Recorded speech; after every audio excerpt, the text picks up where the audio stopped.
In the middle of my son's wedding, the bride-to-be declared in front of 300 guests, "Sign over those 15 condos to me immediately, or don't expect this wedding to happen." Standing there in that grand ballroom in front of all our family and friends, I felt utterly humiliated, my hands trembling. But I quickly regained my composure, took a deep breath, stepped up to the altar, and grabbed the microphone to make my own announcement. Just 5 words came out of my mouth, and instantly everyone around me was in shock. My future daughter-in-law's face turned as white as a sheet of paper, and she bolted toward the exit, desperately trying to escape. "Hello everyone, thank you for being here. Where are you watching from? Drop your location in the comments below."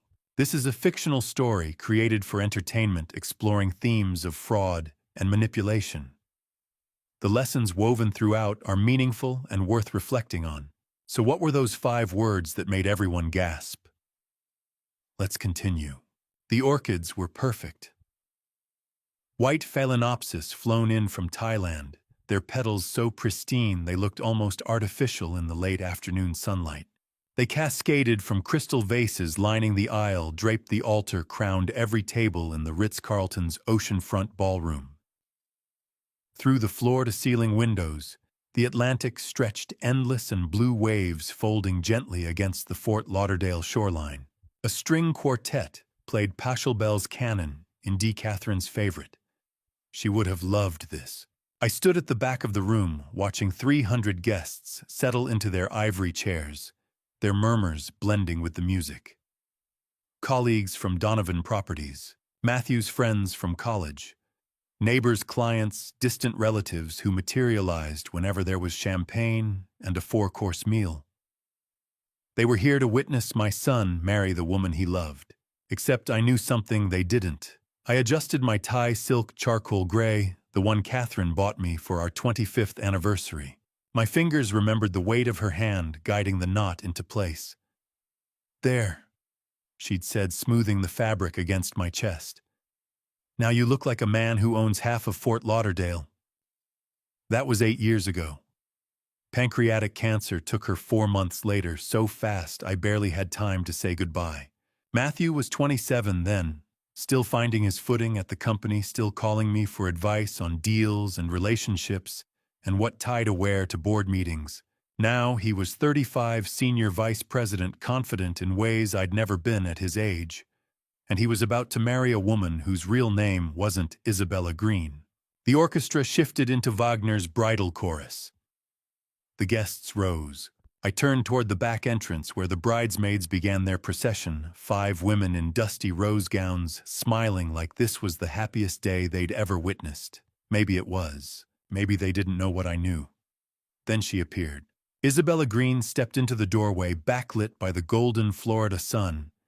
And even I, who'd spent $60,000 and 3 months investigating her, had to admit she was stunning.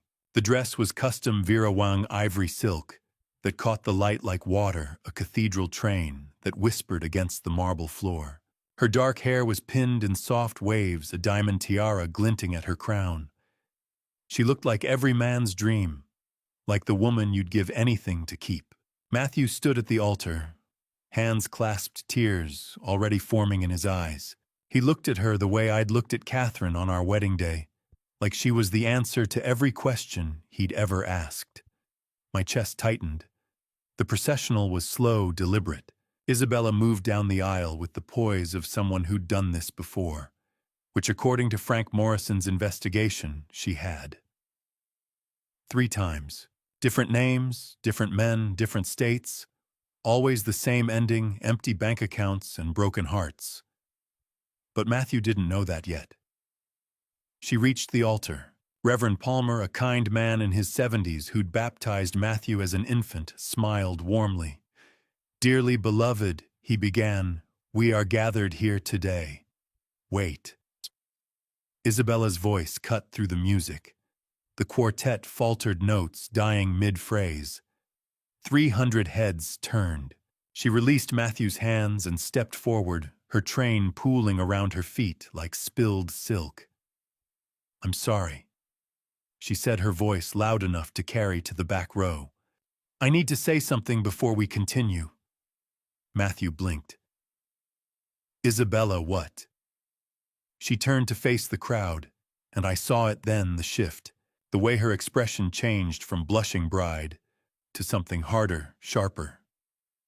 She found me in the back, locked eyes, and smiled. Not a warm smile, a calculated one. Alexander, she said, addressing me directly, her voice echoing off the vaulted ceiling. I need you to do something for me. For us.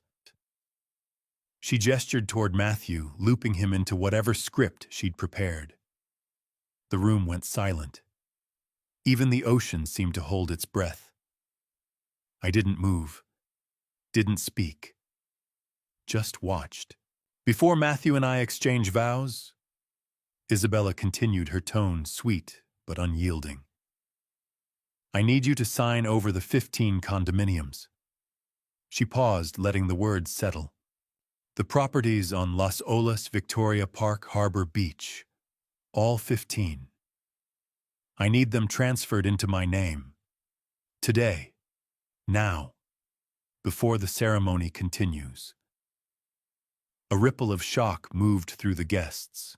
Someone gasped. I heard Kevin Riley, Matthew's best man, whisper, "What the hell?" Matthew's face drained of color. Isabella, this wasn't. She turned to him, placing a hand on his chest, her voice softening just enough to sound reasonable. Baby, we talked about this. Building our future together. I need to know your father trusts me. That he trusts us. She looked back at me and the sweetness evaporated. If you can't do that, Alexander, if you can't show your son that you believe in his choice, then maybe we shouldn't be having this wedding at all. The room erupted in whispers. 300 people who'd come for cake and champagne were now watching a real-time hostage negotiation. Matthew looked like he'd been punched. His mouth opened-closed, no words coming out. Isabella raised her chin. 15 condos. $35 million. That's what it takes to prove you respect your son's decisions. That you're not one of those controlling fathers who can't let go. She tilted her head, almost daring me. So what's it going to be, Alexander? Do you trust me, or don't you? I could feel every eye in the room on me. The weight of expectation, judgment, confusion. Matthew's gaze burned, the hottest pleading, humiliated, desperate for me to fix this, without destroying him in the process. I thought about Catherine, about the last thing she said to me before she slipped into the morphine haze that final week. Protect our boy, no matter what it costs you. I'd made a promise, and I intended to keep it. I walked toward the altar, slowly. My dress shoes clicked against the marble, the only sound in the entire ballroom. Guests leaned forward in their seats. Matthew's jaw clenched. Isabella's smile widened. She thought she'd won. I climbed the 3 steps to the platform, stood between my son and the woman who was trying to destroy him, looked out at 300 faces I'd known for years, decades, lifetimes. Then I reached for the microphone in Reverend Palmer's hand. I have something to say to all of you. The microphone hummed in my hand, a low electric buzz that filled the silence. 300 people stared at me, suspended in that strange liminal space between confusion and anticipation. I could hear the ocean through the open balcony doors, waves rolling in, indifferent to the wreckage about to unfold. Behind me, Matthew's breathing was sharp and shallow. Isabella stood frozen, her perfect smile locked in place, but I saw her fingers twitch toward the folds of her dress, already calculating her exit. Not today. I clicked the remote in my left hand. The projection screen behind the altar, installed that morning under the guise of displaying our family slideshow, flickered to life. A murmur rippled through the crowd. The wedding? I said, my voice steady, amplified across the ballroom, is canceled. The murmur exploded into chaos. Guests half rose from their seats. Someone dropped a champagne flute. The crystal shattered against marble.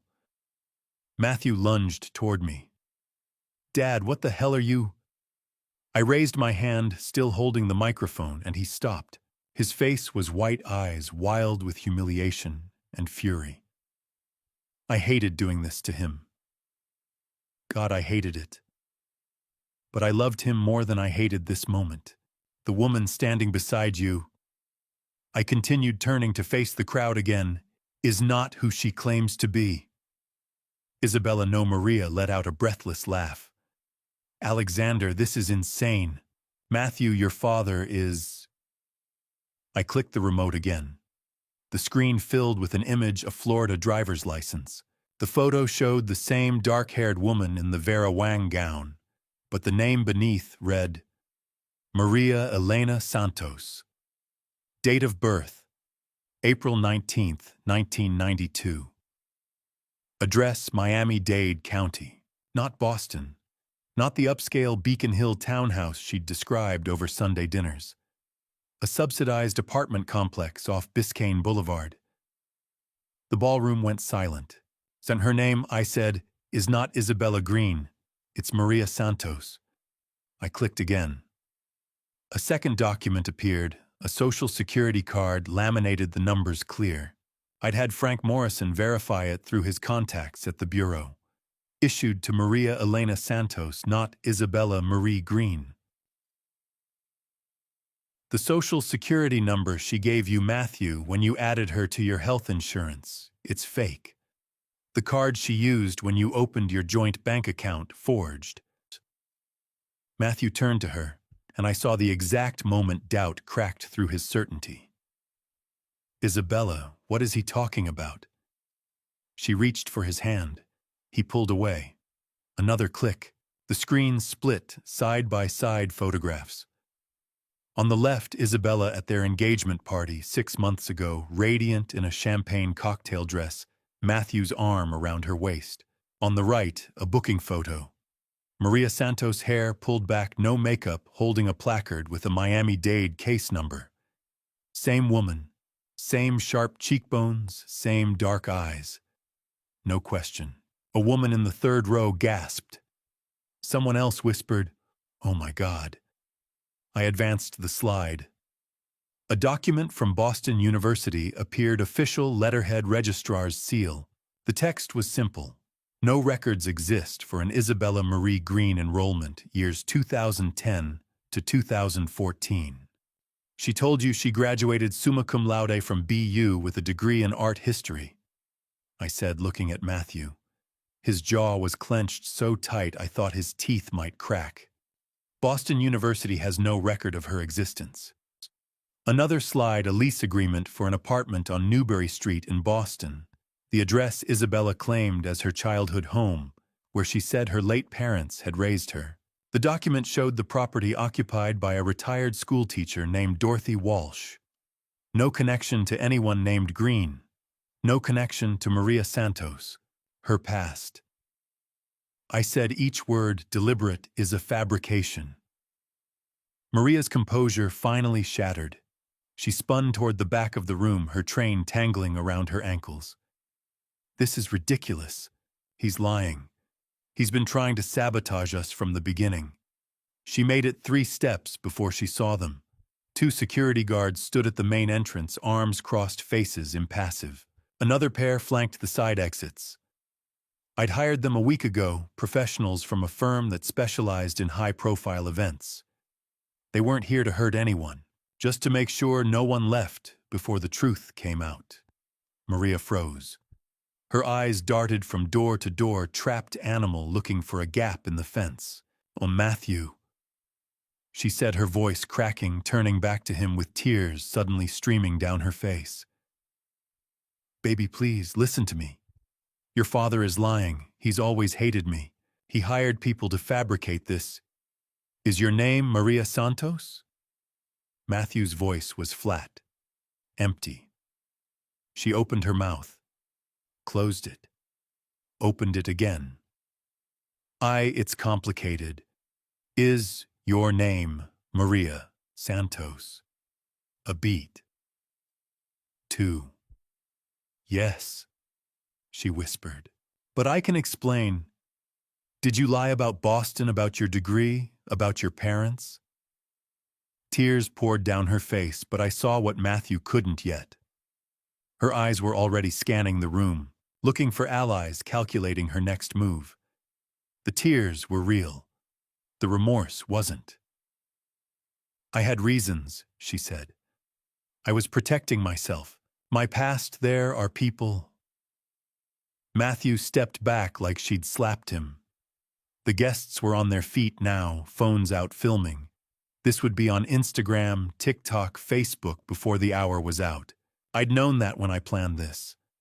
Public exposure was part of the strategy, make sure she couldn't disappear, couldn't reinvent herself in another city with another name. Let the whole world see. Kevin Riley Matthews' best man moved to his side, put a hand on his shoulder. Matthew didn't seem to notice. Why? He asked her, and for the first time his voice broke. Why lie about your name? Maria's mouth opened, but no words came.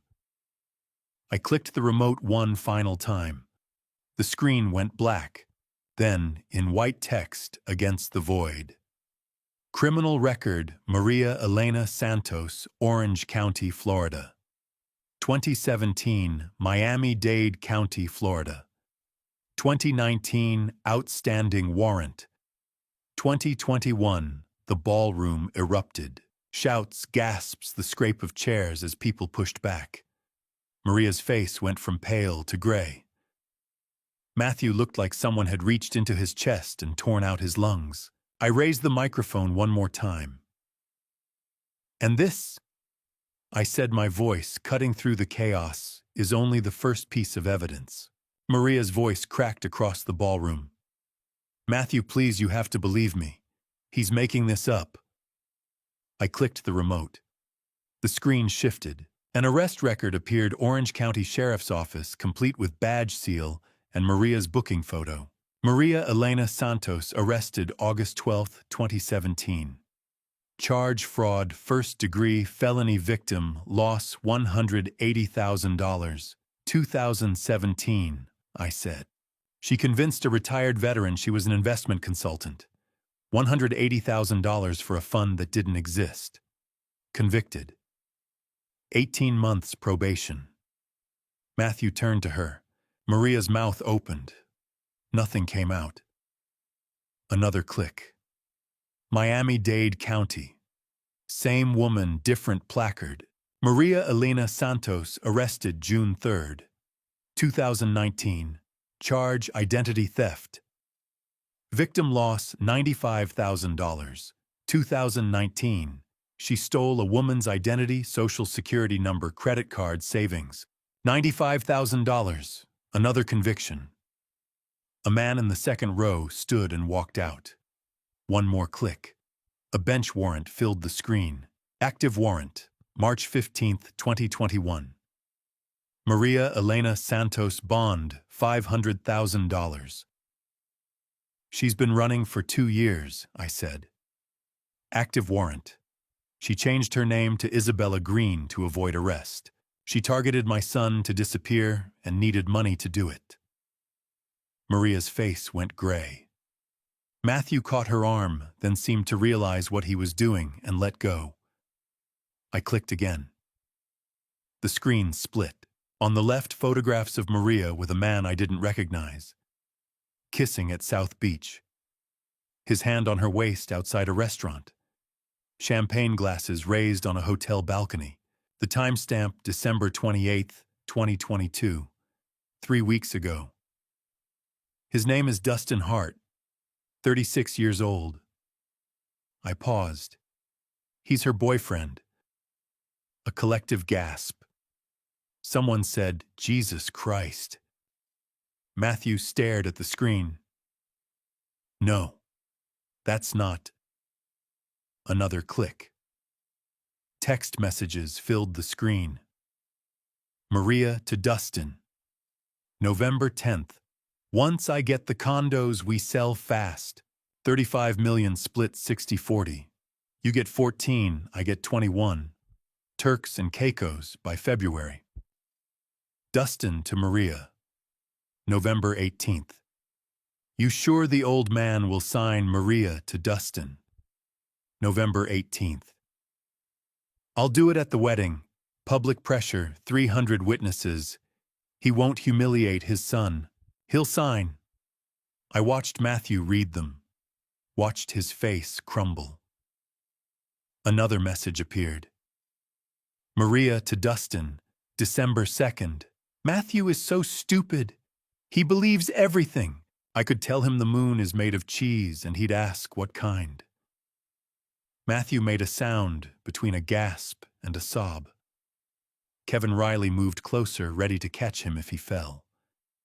One final message. Maria to Dustin, December 20. His dad is the real target. 15 condos equals we're set for life. Matthew's just the key. Silence. Just the ocean and someone crying softly. 1,247 messages, I said. 6 months of planning, every lie, every move. My mind flashed back to February, the first time Matthew brought her home. She'd teared up at Catherine's photo on the mantel. I lost my parents in a car accident, she'd said, voice breaking. Foster care in Boston. I never had a family like this. Matthew had pulled her close. You do now. I'd felt something then, doubt like a pebble in my shoe. But I'd pushed it down. By April, she'd started isolating him. Kevin keeps asking about my past, she'd told Matthew one night. Like he's interrogating me. Within weeks, Matthew canceled poker night, then Saturdays. By May, he'd stopped returning Kevin's calls altogether. I'd noticed, told myself it was normal. Young love. Catherine and I had been the same way once. Except Catherine had been real. A commotion erupted at the back of the room. Security moved toward a man in the last row, Dustin Hart. He bolted for the side exit, but guards blocked him. Within seconds, they had him by the arms. Let me go, I'm just a guest. You're Dustin Hart, I said into the microphone. And you're not going anywhere. They dragged him toward the front. He caught Maria's eye. Maria, what the hell did you do? She didn't answer, just stared like she'd seen a ghost. Matthew looked between them, Maria in her wedding dress, Dustin in a cheap suit. Was any of it real? His voice was raw, barely above a whisper. Maria reached for him. Matthew, Don't. He stepped back, nearly tripping. Don't touch me. She started crying, real tears this time, but not for him. For herself. For the con that had just died in front of 300 witnesses. I looked out at the crowd. Phones everywhere recording. This would be viral by tonight. Maria Santos would never reinvent herself again. Good. I raised the microphone. And she didn't just steal identities, I said. She stole money from my son. The ballroom felt smaller now, tighter. Like the walls had moved closer, while everyone watched Maria Santos stand there in her wedding dress, mascara streaking her cheeks, her carefully constructed world collapsing in real time. I clicked the remote again. A new document filled the screen, a wire transfer receipt. Chase Bank, dated June 15th. $480,000. Sender Matthew Donovan. Recipient Coastal Properties Fund, LLC, registered address in Wilmington, Delaware. Last June. I said, Maria introduced Matthew to what she called an exclusive real estate investment opportunity. The Coastal Properties Fund. High returns, low risk, managed by her trusted associate, a man named Mark Stevens. I clicked.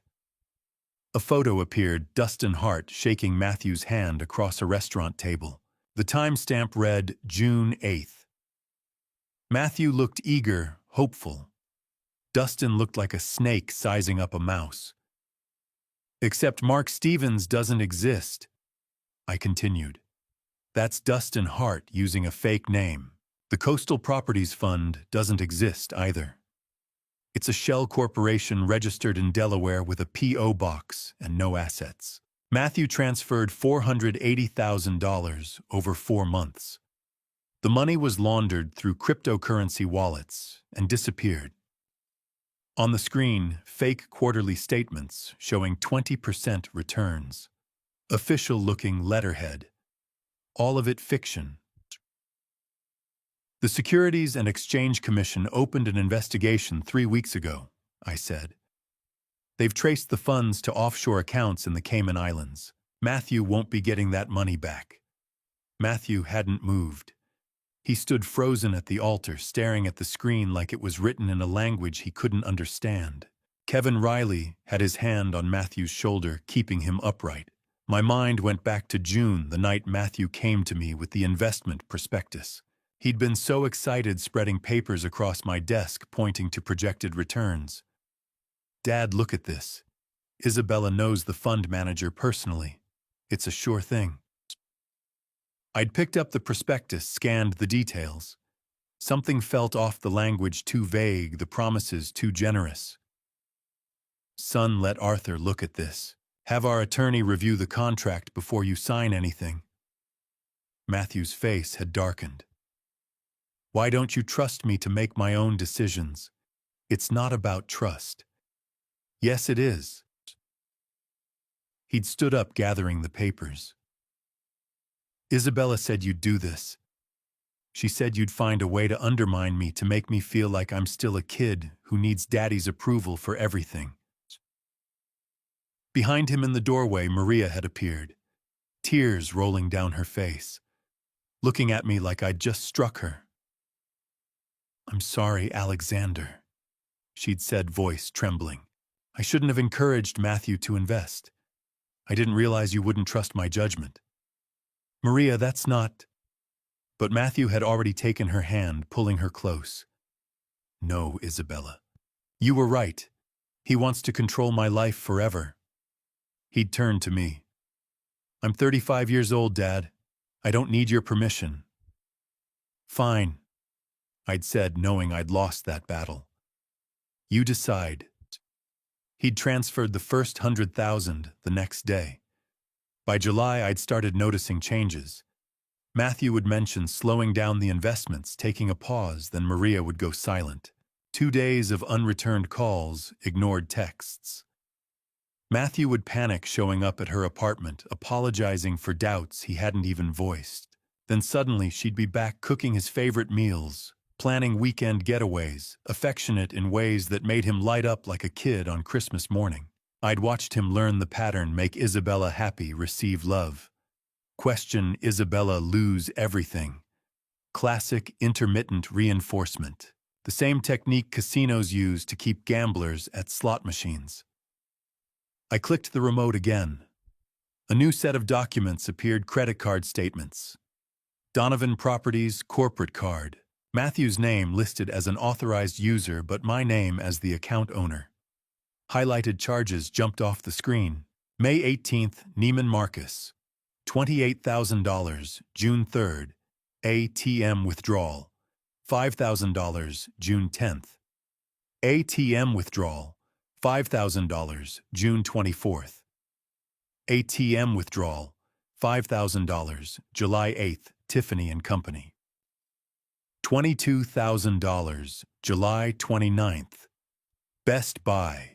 $18,000, August 15th, the Ritz-Carlton, Miami.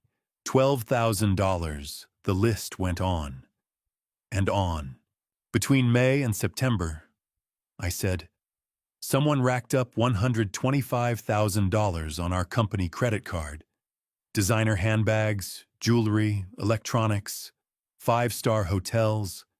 Maria Santos using the card Matthew gave her access to. I clicked again. Screenshots of eBay and Poshmark seller accounts filled the screen. Username luxresale_Miami. Photos of Chanel bags, Tiffany bracelets, MacBook Pros, all matching the credit card purchases, all listed for sale at 70% of retail value. She resold everything online, I said. You turned $125,000 of merchandise into cash, then transferred it to Dustin Hart through Zelle and Venmo. We have the transaction records, every payment, every tracking number. A woman in the fourth row stood up and left, shaking her head. Matthew's legs finally gave out. He dropped into one of the chairs on the platform, head in his hands. Kevin crouched beside him, whispering something I couldn't hear. I advanced the slide. A phone call log appeared: my personal cell, September 12th. Call duration 14 minutes. That's when Chase Bank called me, I said. Fraud alert. Unusual activity on the corporate account. $28,000 at Neiman Marcus in one transaction. Multiple cash withdrawals. I called Matthew immediately.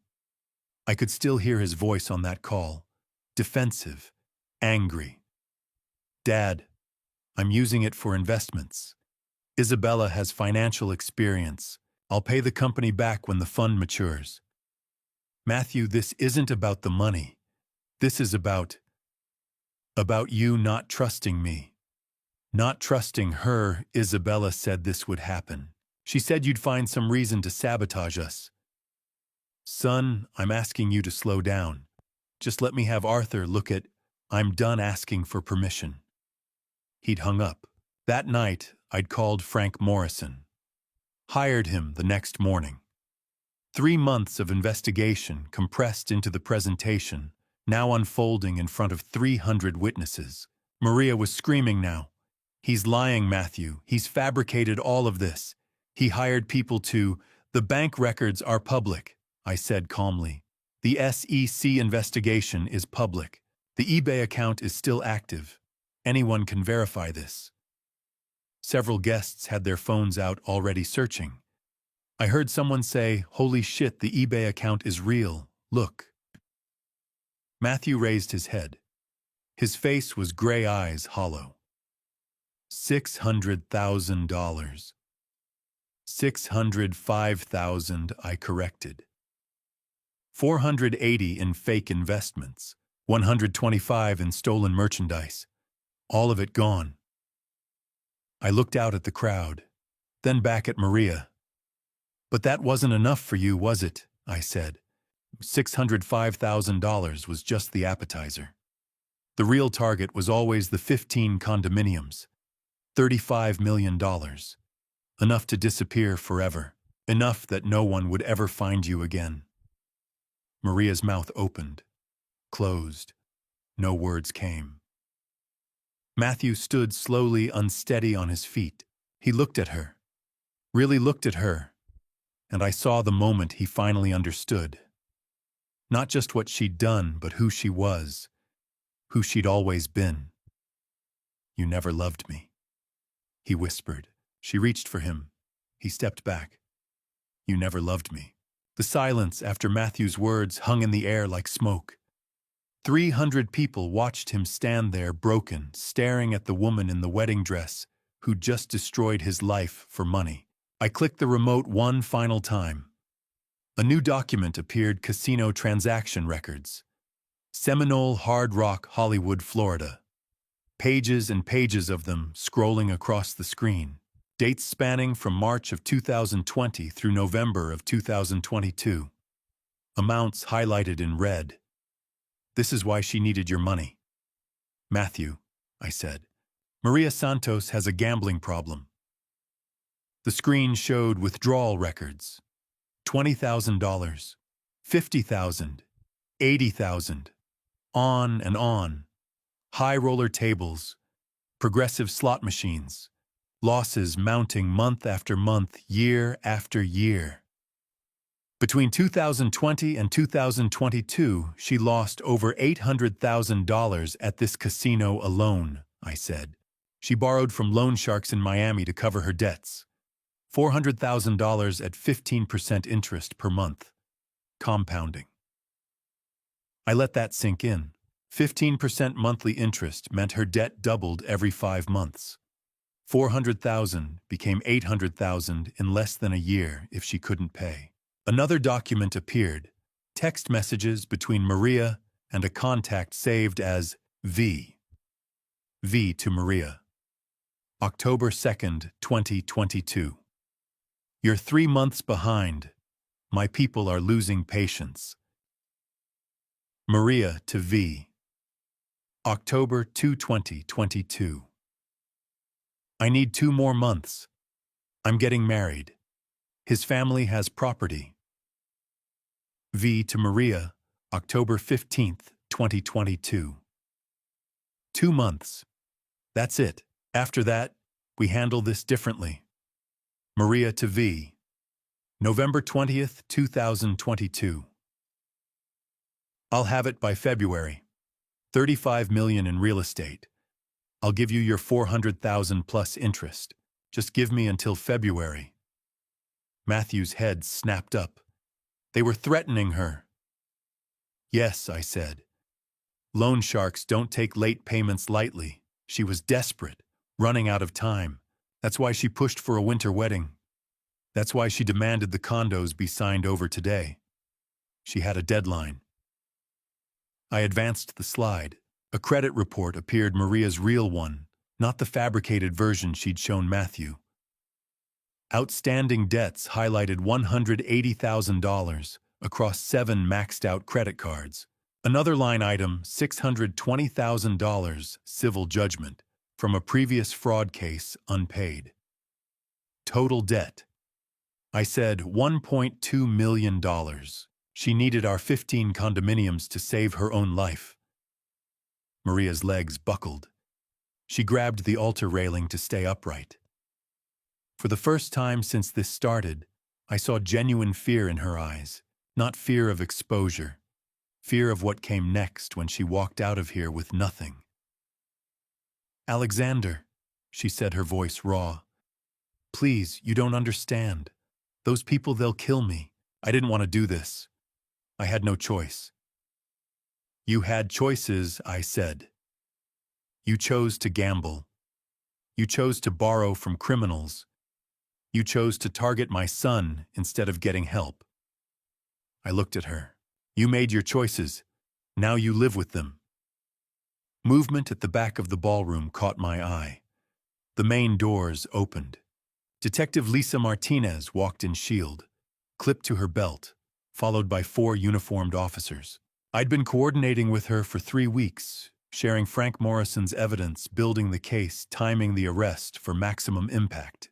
She'd been waiting outside, listening through the security team's radio, ready for my signal. This was it. The crowd parted as the officers moved through. Guests stumbled over each other, getting out of the way, phones still recording. Detective Martinez climbed the steps to the altar, her face calm and professional. A Maria Elena Santos, she said, her voice carrying across the ballroom. Dustin Alexander Hart, you're both under arrest. Maria's face went white. No, please. Detective Martinez didn't hesitate. She pulled Maria's hands behind her back, snapped handcuffs around her wrists.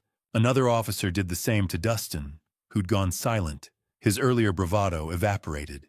You have the right to remain silent, Detective Martinez began. Anything you say can and will be used against you in a court of law. You have the right to an attorney.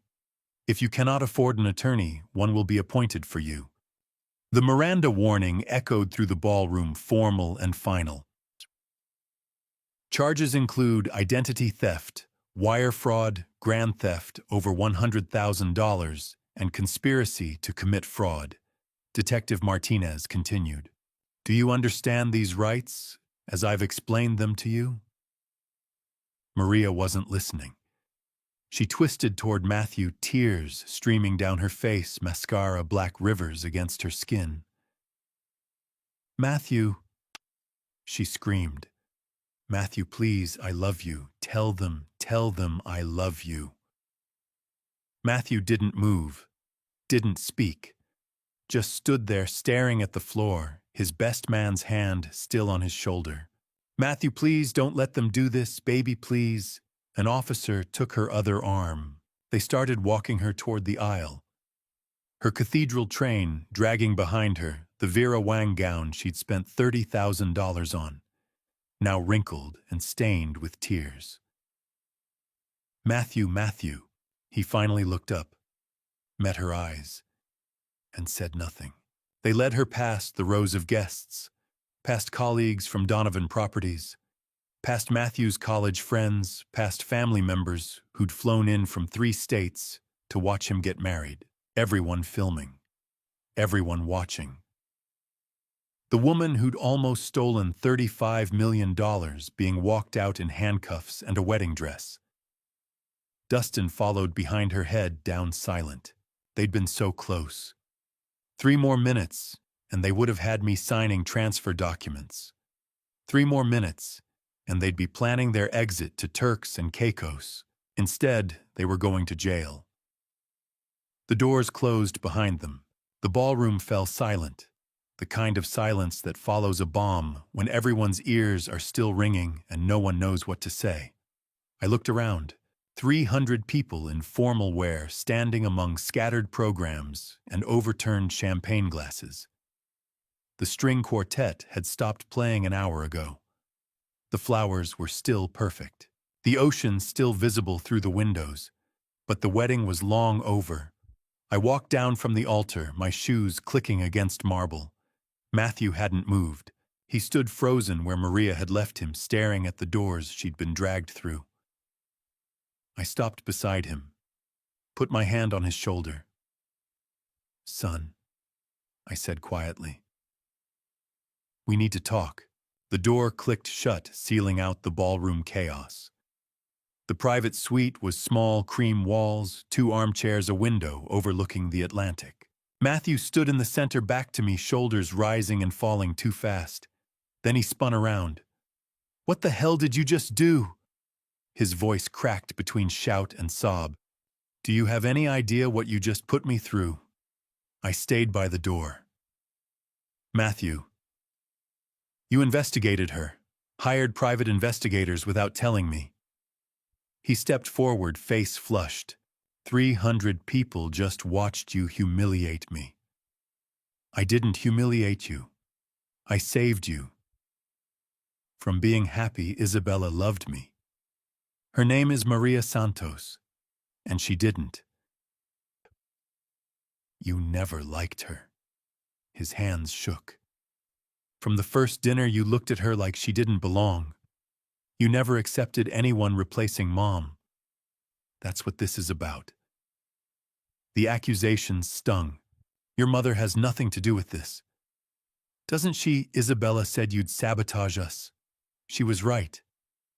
I didn't fabricate anything. Then why didn't you tell me? He was shouting. Why blindside me at my wedding? Because you wouldn't have listened. You didn't try. I tried twice. My voice stayed level. September, after Chase called about the corporate card, I asked about the $125,000 in charges. You told me to trust your judgment and hung up. His jaw clenched. October, I suggested Arthur review the investment contract. You said I was controlling your life. I paused. You said Isabella warned you I'd do exactly that. He opened his mouth, closed it. So, yes, I investigated. Because when the bank called about suspicious charges, and you defended her, I had to know if you were safe. I walked to the table, set down the leather folder. 3 inches thick. This is why I didn't tell you, I said, opening it. Because you loved her, and love makes us blind. I spread contents across the table. 17 photographs spilled out, Maria and Dustin kissing. His arm around her waist, champagne glasses raised, every photo time-stamped. September 23rd, October 7th, December 28th. 3 weeks before your engagement party, I said. She was with him. Matthew stared, face pale. I laid out court records. Orange County, 2017. Fraud, $180,000. Miami-Dade, 2019. Identity theft. Active warrant, 2021. Matthew picked up a document, hands trembling. And these. I pulled out printed text messages. 1,247 messages between Maria and Dustin. I held up a highlighted section. Maria to Dustin. November 10th. Matthew is so stupid. He believes everything. Matthew flinched. Maria to Dustin. December 2nd. His dad is the real target. 15 condos equals set for life. Matthew's just the key. He took the pages, started reading, flipping faster eyes, scanning words that dismantled 10 months of belief. Once I get the condos, we're gone. The wedding is perfect. Public pressure. Pretending to love him is exhausting. His legs gave out. He sank into a chair, papers scattering, pressed palms against his eyes. I loved her, he whispered. God, I'm such an idiot. You're not. She called me stupid, in writing. While he couldn't finish. I knelt beside him. Matthew, you're not an idiot. Maria Santos is a professional. She's done this to 5 men before you. She finds vulnerabilities, your mother's death, your need for family. She exploits them. I should have seen it. How she knew exactly what to say, when to cry. She's perfected this for a decade. You saw it. I suspected. I didn't know until Frank Morrison gave me proof. Even then, I hoped I was wrong. He looked up, eyes red. When did you know? 3 weeks ago, December 20th. Photos, texts, records, everything. I picked up a page. I wanted to tell you, but you'd have warned her. She'd disappear, and you'd wonder if I was lying. So you let the wedding happen. I let her think she'd won, so she'd show up. So you'd see truth you couldn't deny. His throat worked. Was any of it real? This was the question I dreaded, the one I couldn't soften. No, son. She didn't love you. She loved 15 condos worth $35 million. You were the path, not the goal. He made a sound between gasp and sob, the sound of something vital being torn out. I pulled him close, arms around him like when he was 8 and fell off his bike, like the night Catherine died, and we held each other in her hospital room. I'm sorry, I said. I'm so damn sorry. His shoulders shook silently. We stayed that way, ocean rolling beyond the window. Somewhere staff cleaned, guests posted videos, the story going viral. But in that moment, just us, father and son. Eventually, Matthew pulled back, wiped his eyes. I need to know everything, he said, voice hoarse. Everything she said, everything she did, how she played me, what I missed. He looked at me. I need to understand how I was fooled. 3 days had passed since the wedding that never was. The video had gone viral, millions of views across social media platforms, endless shares and comments. I'd stopped reading them after the first 100. Matthew sat across from me in my office at Donovan Properties, nursing cold coffee. He hadn't shaved. His tie was loose. But he'd shown up. Outside Fort Lauderdale, sprawled under January sun. 15 condominiums Maria Santos had tried to steal. But there was something she didn't know about. There's something I need to tell you, I said. I opened my desk drawer, pulled out a folder marked Catherine Donovan Trust. Private. Slid it across. When your mother died, she left you a trust fund. $8 million. I've been managing it for 8 years. It's grown to $12 million. Matthew stared. 12 million. In your mother's name. Completely separate from the condos, from anything Maria could discover. I opened the folder, showed quarterly statements. I never told you to protect you from exactly what almost happened. If Maria had known, she never would have stopped at 15 condominiums. You hid $12 million from me. I protected $12 million for you. Your mother wanted you to have security.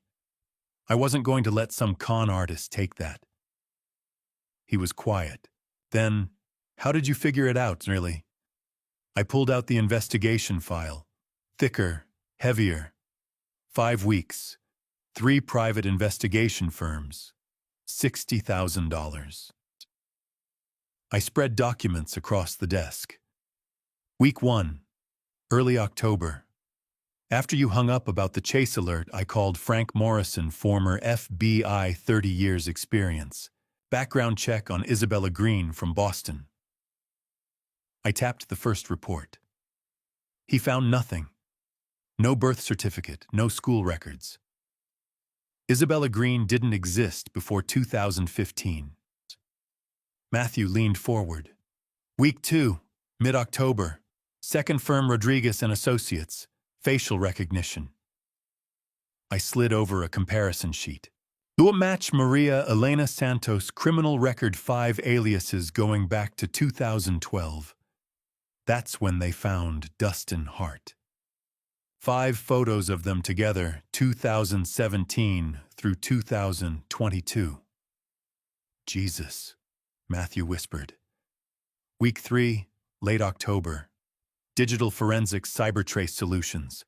With Detective Martinez's help, we got a warrant. I showed him the signed warrant. 1,247 text messages between Maria and Dustin. Deleted texts, encrypted files. That's when we discovered the gambling debt, $1.2 million. She was desperate. His jaw tightened.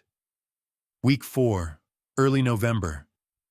I took everything to Detective Martinez. She brought in FBI wire fraud crosses state lines. I showed police documents.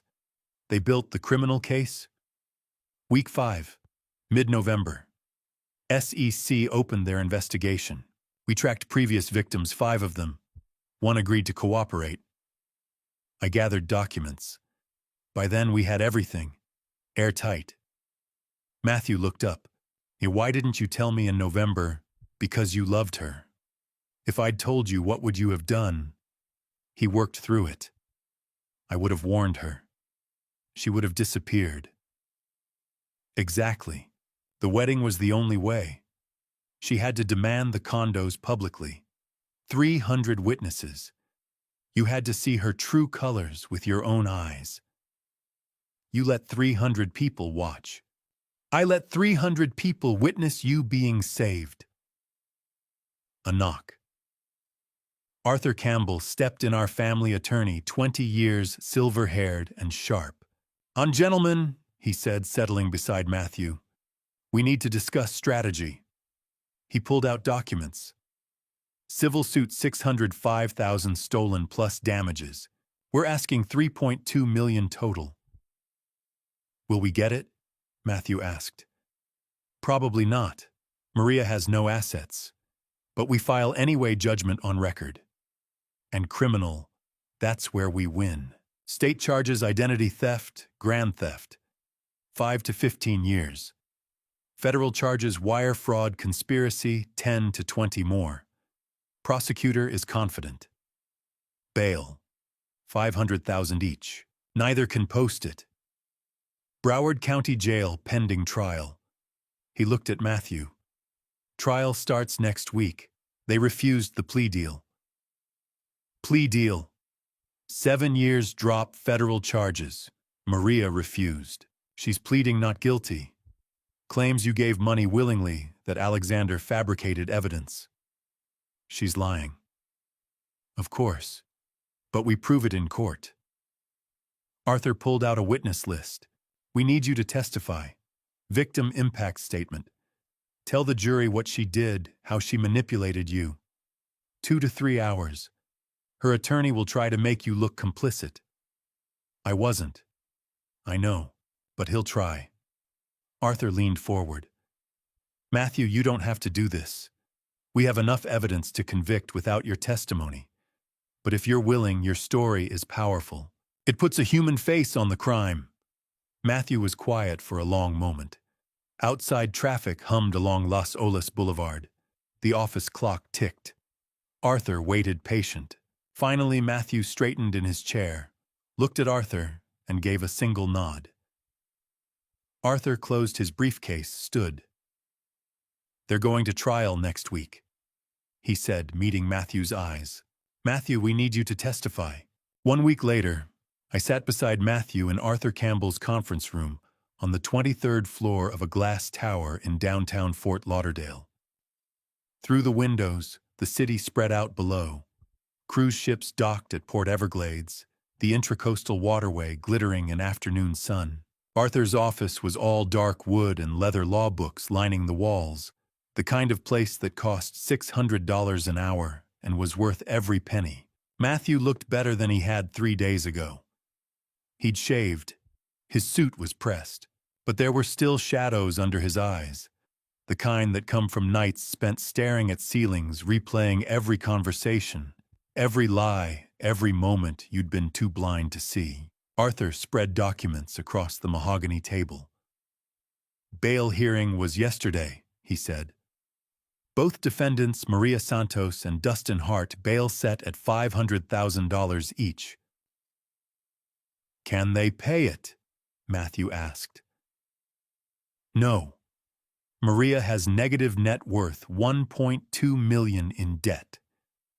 Dustin has about $8,000 in a checking account." Arthur slid over the court order. The judge ruled them flight risks. Previous warrant fake identities documented plans to flee to the Caribbean. They'll remain in Broward County Jail until trial. Matthew nodded slowly, some small part of him relaxing, knowing she couldn't disappear. "Formal charges were filed this morning." Arthur continued, opening a thick binder. "State of Florida is prosecuting identity theft, first-degree felony, grand theft, first-degree felony, and organized fraud, second-degree felony. Combined, those carry 5 to 15 years in state prison." He turned the page. "Federal charges filed separately: wire fraud conspiracy to commit fraud and money laundering. That's another 10 to 20 years in federal prison served consecutively with state time." "Consecutively?" Matthew's voice was quiet. "Not at the same time." "Not at the same time. If she's convicted on all counts, which the prosecutor believes she will be, Maria Santos is looking at 15 to 35 years total." Arthur met his eyes. "She'll be in her 60s before she's eligible for parole." The number hung in the air. 35 years. Maria would be 67 years old. Older than I was now. "And Dustin?" I asked. "Similar timeline. Federal charges hit him harder because the shell corporation was registered in his name. Prosecutors are pushing for the maximum." Arthur pulled out another section of the binder. "Now let's talk about evidence. The prosecution has organized the digital evidence into categories. 1,247 text messages between Maria and Dustin over 6 months. He spread out printed screenshots organized with colored tabs. Category 1, target identification. 40 messages. These show Maria researching your family, your assets specifically, the 15 condominiums." He pointed to highlighted sections. "His dad owns half of Fort Lauderdale. Properties on Las Olas Harbor Beach, Victoria Park. Estimated 35 million total." Matthew stared at the words. His life, their life, reduced to a target assessment. Category 2, manipulation tactics. 180 messages. This is where they discuss how to control you. Arthur's voice was clinical, professional, but I saw the anger beneath. When to cry. When to withdraw affection. How to isolate you from friends and family. Quote, "Make him choose between me and his father. Once he picks me, we own him." Matthew's jaw tightened. Category 3, Financial Planning. 95 messages about splitting the $35 million. 60-40 split. Dustin gets 14 million, Maria gets 21. Where to sell the condos quickly? Which offshore banks to use? Category 4, Exit Strategy. 60 messages. They had fake passports ready. Bank accounts in the Cayman Islands. Quote, by February we're gone. New names, new country. Matthew will never find us. Arthur closed that section. The financial evidence corroborates everything. Wire transfers from Matthew to Coastal Properties Fund, $480,000 over 4 months. Credit card statements showing $125,000 in charges. Sales records from the resale accounts, $89,000 revenue from stolen merchandise. Zelle and Venmo transfers $95,000 sent from Maria to Dustin. He pulled out a witness list. Prosecution will call several witnesses. Bank representatives from Chase and Wells Fargo to verify the fraud. Frank Morrison to explain the investigation. Detective Martinez to present the arrest and evidence chain. And he looked at Matthew. They want you to give a victim impact statement. What does that involve? You tell the jury what she did, how she manipulated you. The financial damage, yes, but more importantly, the emotional damage. You'll be cross-examined by her attorney, so you need to be prepared for hostile questions. Matthew was quiet for a moment. Who else? Who else what? Who else is testifying you said there were previous victims? Arthur nodded. George Patterson, retired accountant, 74 years old. Maria scammed him out of $400,000 in 2019 using a nearly identical playbook. Different name, she called herself Isabella Martinez then, but same tactics. Fake investment opportunity, fake romantic relationship disappeared with his money. 400,000, Matthew repeated, from a retiree. His and his late wife's life savings. Arthur's expression darkened. He's willing to testify. Wants to make sure she can't do this to anyone else. I watched Matthew process that. He wasn't alone. This wasn't about him being stupid or gullible. This was about a predator with a pattern, a professional who'd been doing this for over a decade. There's something else, Arthur said. The prosecution offered a plea deal yesterday. Maria's public defender brought it to her. 7 years in state prison, drop all federal charges, full restitution required. It's a generous offer given the evidence. And, Matthew asked. She rejected it. She's pleading not guilty, claims you gave her the money willingly, that Alexander fabricated evidence out of spite. Arthur leaned back. Which means we're going to trial, full trial, jury witnesses, media coverage, everything. Matthew looked at me. I kept my expression neutral, let him decide. Good, he said finally. I want her to face a jury. I want 12 people to hear what she did. I don't want her getting any kind of deal. Arthur studied him. You understand what that means? You'll have to testify. You'll have to sit in that courtroom and listen to her attorney call you a liar, suggest you were complicit. Try to make the jury think you're just a rich kid with buyer's remorse. I understand. And you're still willing. Matthew's hands were steady on the table. She destroyed my life for money. She would have taken everything, the condos, the trust fund Dad hid to protect me, everything, and disappeared. I want her to face the consequences. All of them. Arthur closed the binder. Then we prepare. Trial starts in 2 weeks.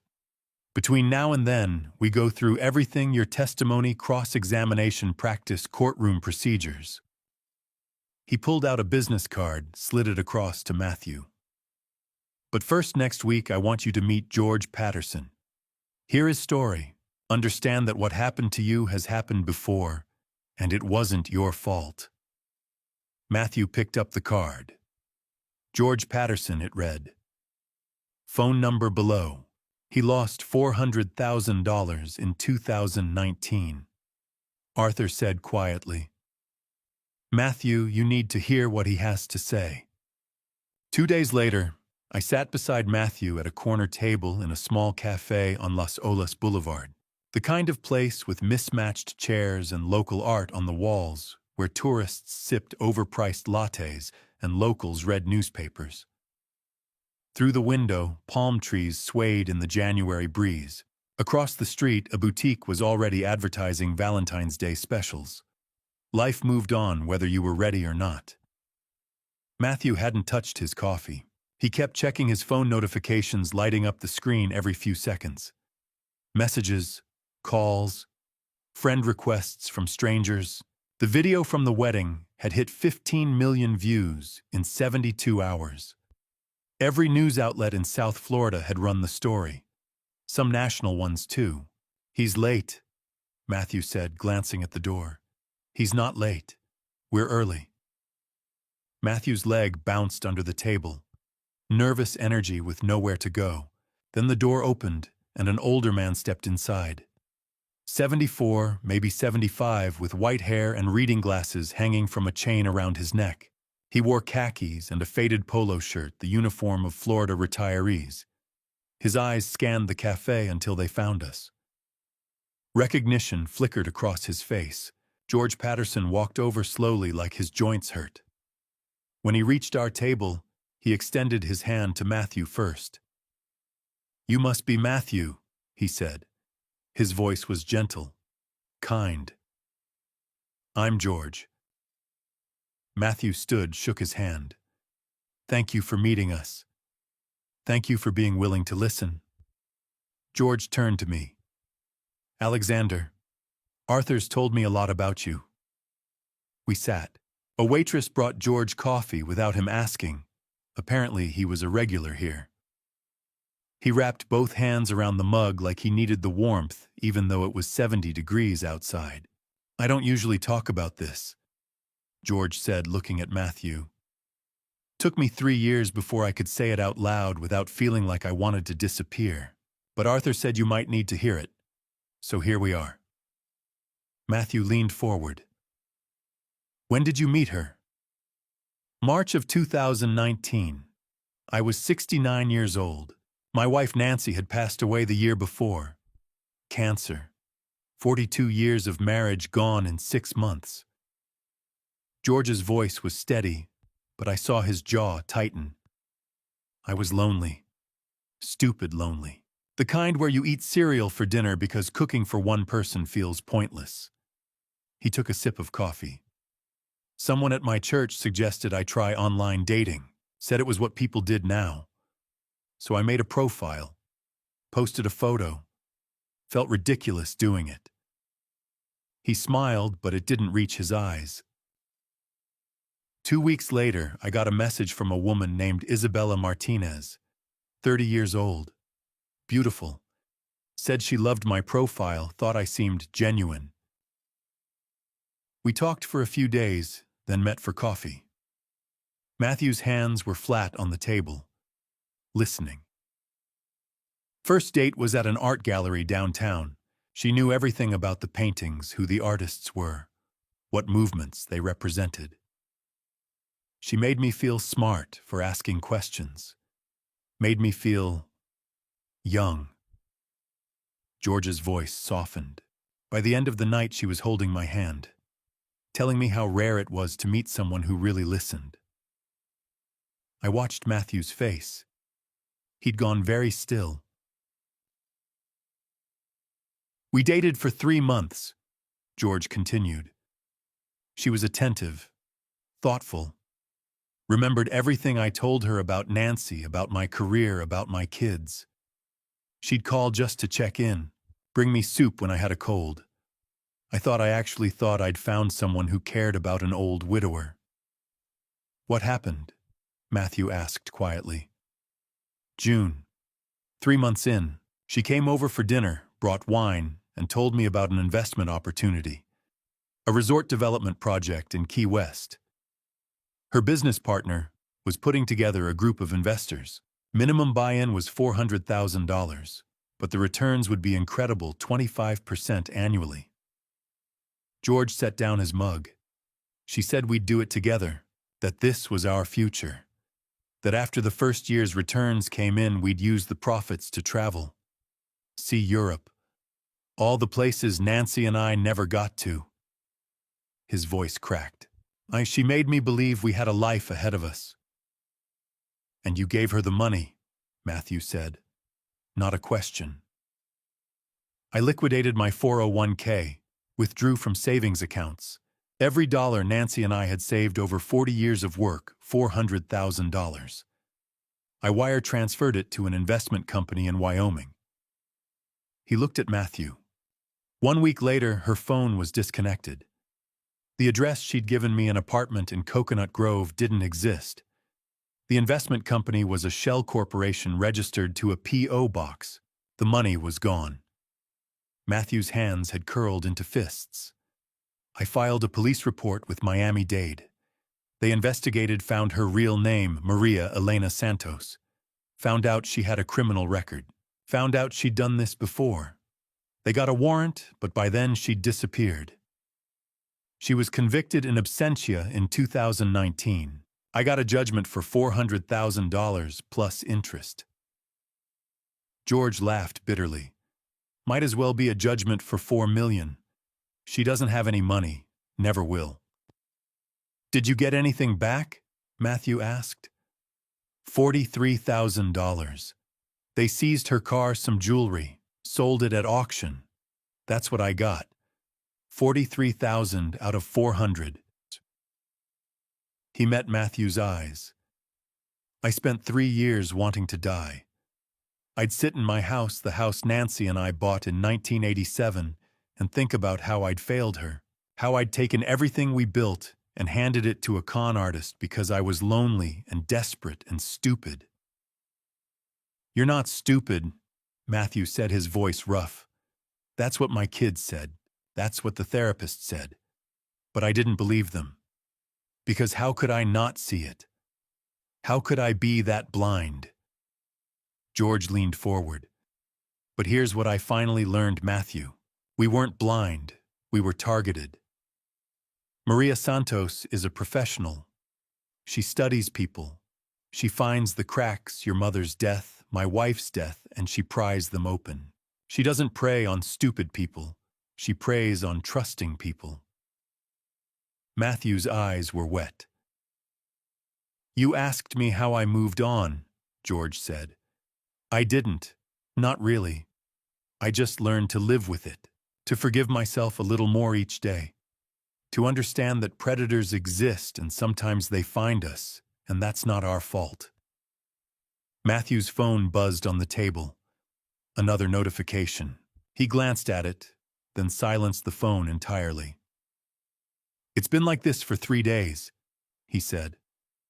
Calls, messages, people I haven't talked to in years suddenly want to check in.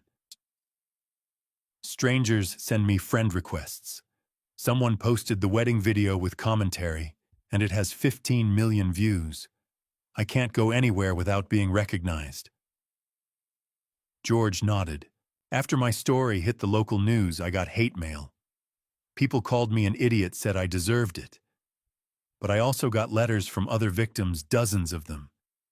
People she'd scammed. People other con artists had scammed.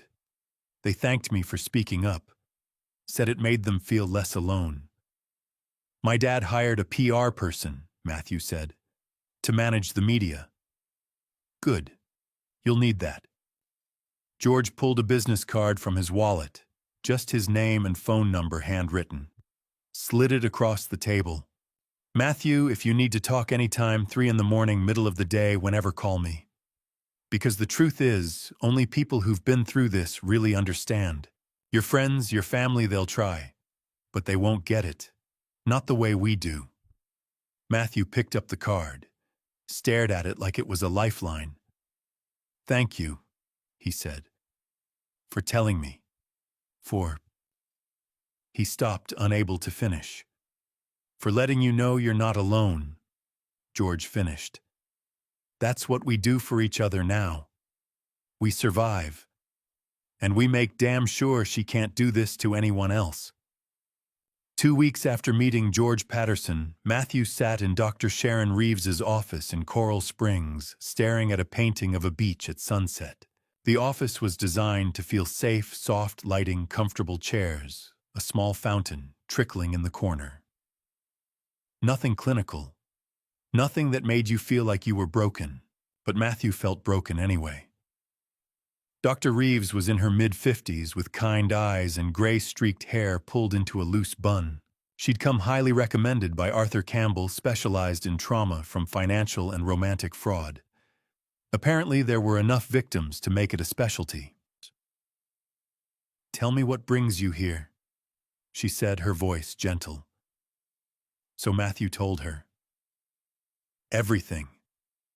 The wedding, the exposure, the $605,000, the text messages calling him stupid, how he'd loved someone who never existed, how he couldn't sleep, couldn't eat, couldn't look at himself in the mirror without feeling like an idiot. Dr. Reeves listened, took notes, didn't interrupt. When he finished, she set down her pen and leaned forward. "Matthew, what Maria Santos did to you has a name. Several names, actually, and none of them are about you being stupid." Over the next 3 sessions, she walked him through it. Session 2. Identifying the pattern, love bombing. Dr. Reeves said, writing on a whiteboard. Months 1 through 3, overwhelming affection. Constant texts, gifts, declarations of, "You're my soulmate."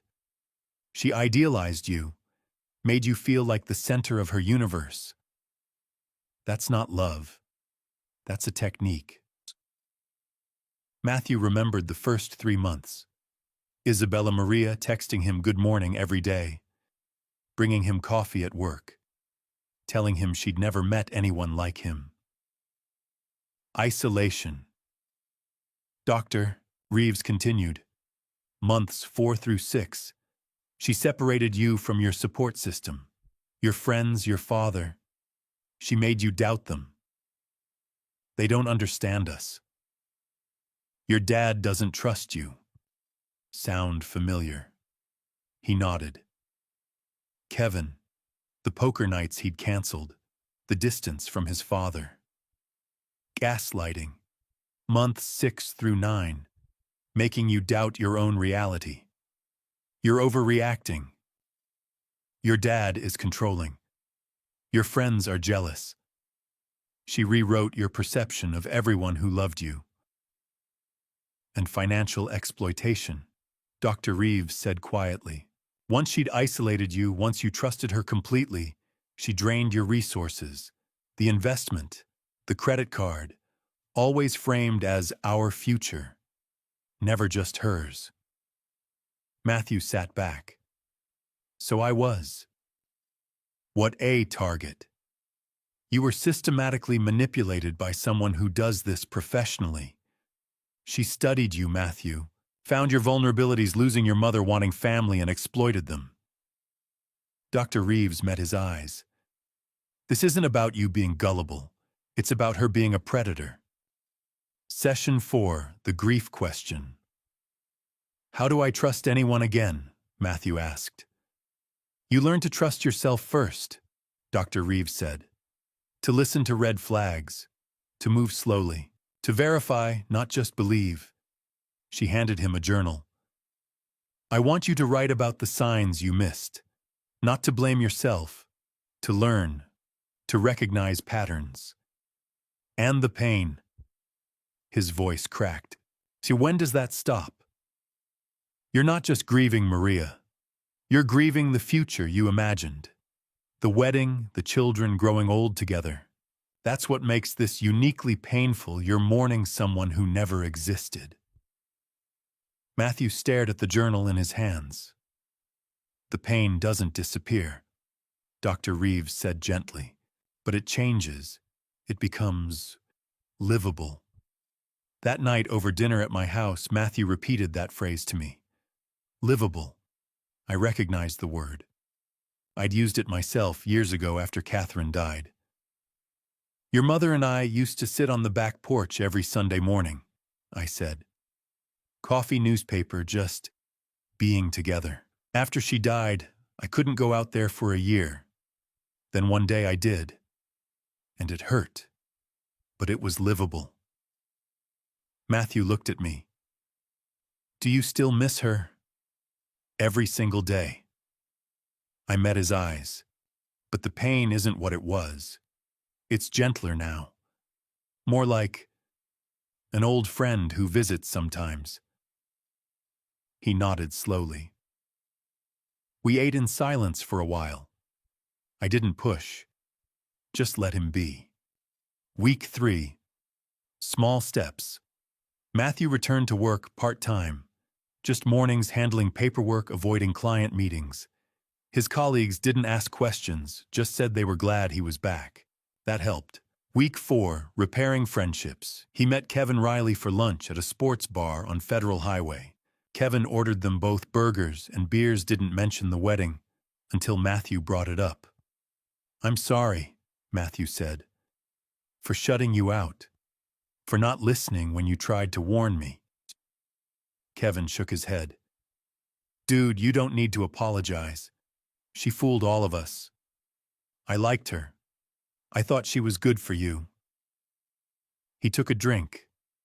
You're my best friend. That doesn't change because some psycho conned you. Matthew felt something loosen in his chest. Permission to forgive himself, maybe? Or just the reminder that he wasn't alone. Week 5. Physical recovery. He started going to the gym 3 times a week early mornings when it was empty. Lifting weights, running on the treadmill, letting his body burn off the anger and shame. It helped. Sleep came easier. Appetite returned. Small things, but they mattered. Trial preparation. Arthur's office became a second home. They practiced testimony for hours, Arthur playing the role of Maria's defense attorney, asking hostile questions designed to rattle Matthew. Mr. Donovan, isn't it true you voluntarily gave Miss Santos access to your corporate credit card? I gave my fiancée access believing she was honest. I did not give her permission to steal $125,000. But you never checked the statements, did you? For 4 months. I trusted her. That was my mistake. Or was it convenient? Maybe you wanted her to have the money. Maybe you're lying now because you're embarrassed. That's not true. Keep your voice steady. Arthur interrupted, stepping out of character. The jury needs to see you calm, confident. If you get defensive, they'll wonder if you're hiding something. Matthew practiced, again and again, until he could answer the worst questions without flinching. Session 6, are you ready? Trial starts next week, Dr. Reeves said. You'll see Maria again. You'll hear her attorney attack your character. The jury will be watching. Media will be present. Matthew, are you ready? He thought about George Patterson, about the 5 other victims Arthur had mentioned, about the people Maria would target next if she walked free. I have to be, he said. Other people need to be protected from her. Doctor, Reeves studied him. You've made remarkable progress. But this will be hard. I know. And you're still willing. Yes. That evening, I drove Matthew home from Arthur's office. He was quiet, staring out the window at the city lights. You don't have to do this, I said. Arthur said the evidence is strong enough without your testimony. I know. Matthew turned to look at me. But if I don't speak up, who will? If I don't warn people what she's capable of, how will they know to be careful? I felt pride swell in my chest. My son, who'd been shattered 2 months ago, was putting himself back together, not just for himself, but for others. Dad, he said quietly. I'm ready. I need to do this. 1 month after Maria Santos and Dustin Hart were arrested at the Ritz-Carlton, Arthur Campbell called an emergency meeting. I need you both in my office this afternoon, he'd said over the phone. The prosecutor made an offer. We need to discuss it. Now Matthew and I sat across from Arthur's mahogany desk, late February sun streaming through the windows. Arthur looked tired, the kind of tired that comes from reading legal briefs until midnight and starting again at 6 in the morning. The state attorney's office called yesterday, Arthur said, sliding a document across the desk. They're offering Maria Santos a plea deal. Matthew leaned forward. What kind of deal? She pleads guilty to state charges, only identity theft and grand theft. They drop all federal charges. Wire fraud, conspiracy, money laundering gone. Arthur tapped the paper. But in exchange, she gets 7 years in Florida State Prison. Eligible for parole after 5 years if she maintains good behavior. Full restitution required $605,000 to you, $400,000. To George Patterson, $280,000 to other victims. And she has to testify against Dustin Hart. And Dustin, I asked. Separate deal. 10 years federal prison for wire fraud and conspiracy. No parole, federal system doesn't allow it. He cooperates with the FBI about the broader fraud network. Matthew stared at the document. 7 years. That's all. If she takes the deal, yes. If we go to trial, and she's convicted on all counts, state and federal, she's looking at 15 to 35 years. Arthur leaned back. But trials are unpredictable. Juries are unpredictable. This guarantees she serves time. What do you think we should do? Matthew asked. Arthur was quiet for a moment. Professionally, it's not a bad deal. You avoid trial, save yourself 2 to 3 weeks of reliving trauma in front of cameras. You get restitution faster through court-ordered payment plans. And Maria still goes to prison for 7 years. That's significant time. But, Matthew said, but if we go to trial, we have a 95% chance of conviction. The evidence is overwhelming. Text messages, financial records, previous convictions, witness testimony from you and George. She'll get a much longer sentence. And the trial will be public media coverage, a permanent record. It sends a message to other scammers. So we'd win. Almost certainly. But it will cost you emotionally. You'll have to testify. Sit on that stand for 2 to 3 hours while her attorney tries to make you look complicit, stupid, or vindictive. You'll see her every day. Hear her attorney spin lies. Arthur met Matthew's eyes. Only you can decide if that's worth it. Matthew looked at me. I kept my expression neutral. This was his choice. Can I think about it? He asked. You have 48 hours, Arthur said. After that, the offer expires, and we go to trial. That evening, Matthew called George Patterson. I didn't listen to the conversation, gave him privacy in the study, but when he came out 30 minutes later, his face was set. George took a plea deal in his case, Matthew said. Back in 2019. Maria got probation, violated it, and disappeared. He never got to testify. Never got to tell a jury what she did. He paused. He said he regrets it, that he never got closure, that if I have the chance to face her in court, I should take it. The next morning, Matthew had a session with Dr. Reeves. When he came home, he was quieter, thoughtful. What did she say? I asked. That testifying can be empowering, that it gives me control over the narrative. I take back the power Maria stole. He sat down across from me. But she also said it'll be painful, that I'll relive everything. See Maria again. Hear her lawyer attack me. He looked at me. She said only I know if I'm ready. That night, Matthew couldn't sleep. I found him in the living room at 2 in the morning, pacing, staring out the window at the dark ocean. "Can't shut your brain off?" I asked. He shook his head. "I keep thinking, if I take the deal, it's over faster. I can move on. Stop being that guy from the viral wedding video. Get back to normal. But what's normal after this?" He turned to face me. "And if I don't testify, who speaks for the people too scared to come forward?" George lost $400,000 and never got to tell his story in court. There are 5 other victims Arthur found, maybe more we don't know about. If I don't stand up and say what she did publicly, how will other people recognize the warning signs? I walked over, stood beside him. "What do you want to do?" "I want it to be over," he said honestly. "But I need to look her in the eye and show her I'm not stupid, that I'm not the person she thought I was, someone she could destroy and walk away from." His jaw tightened.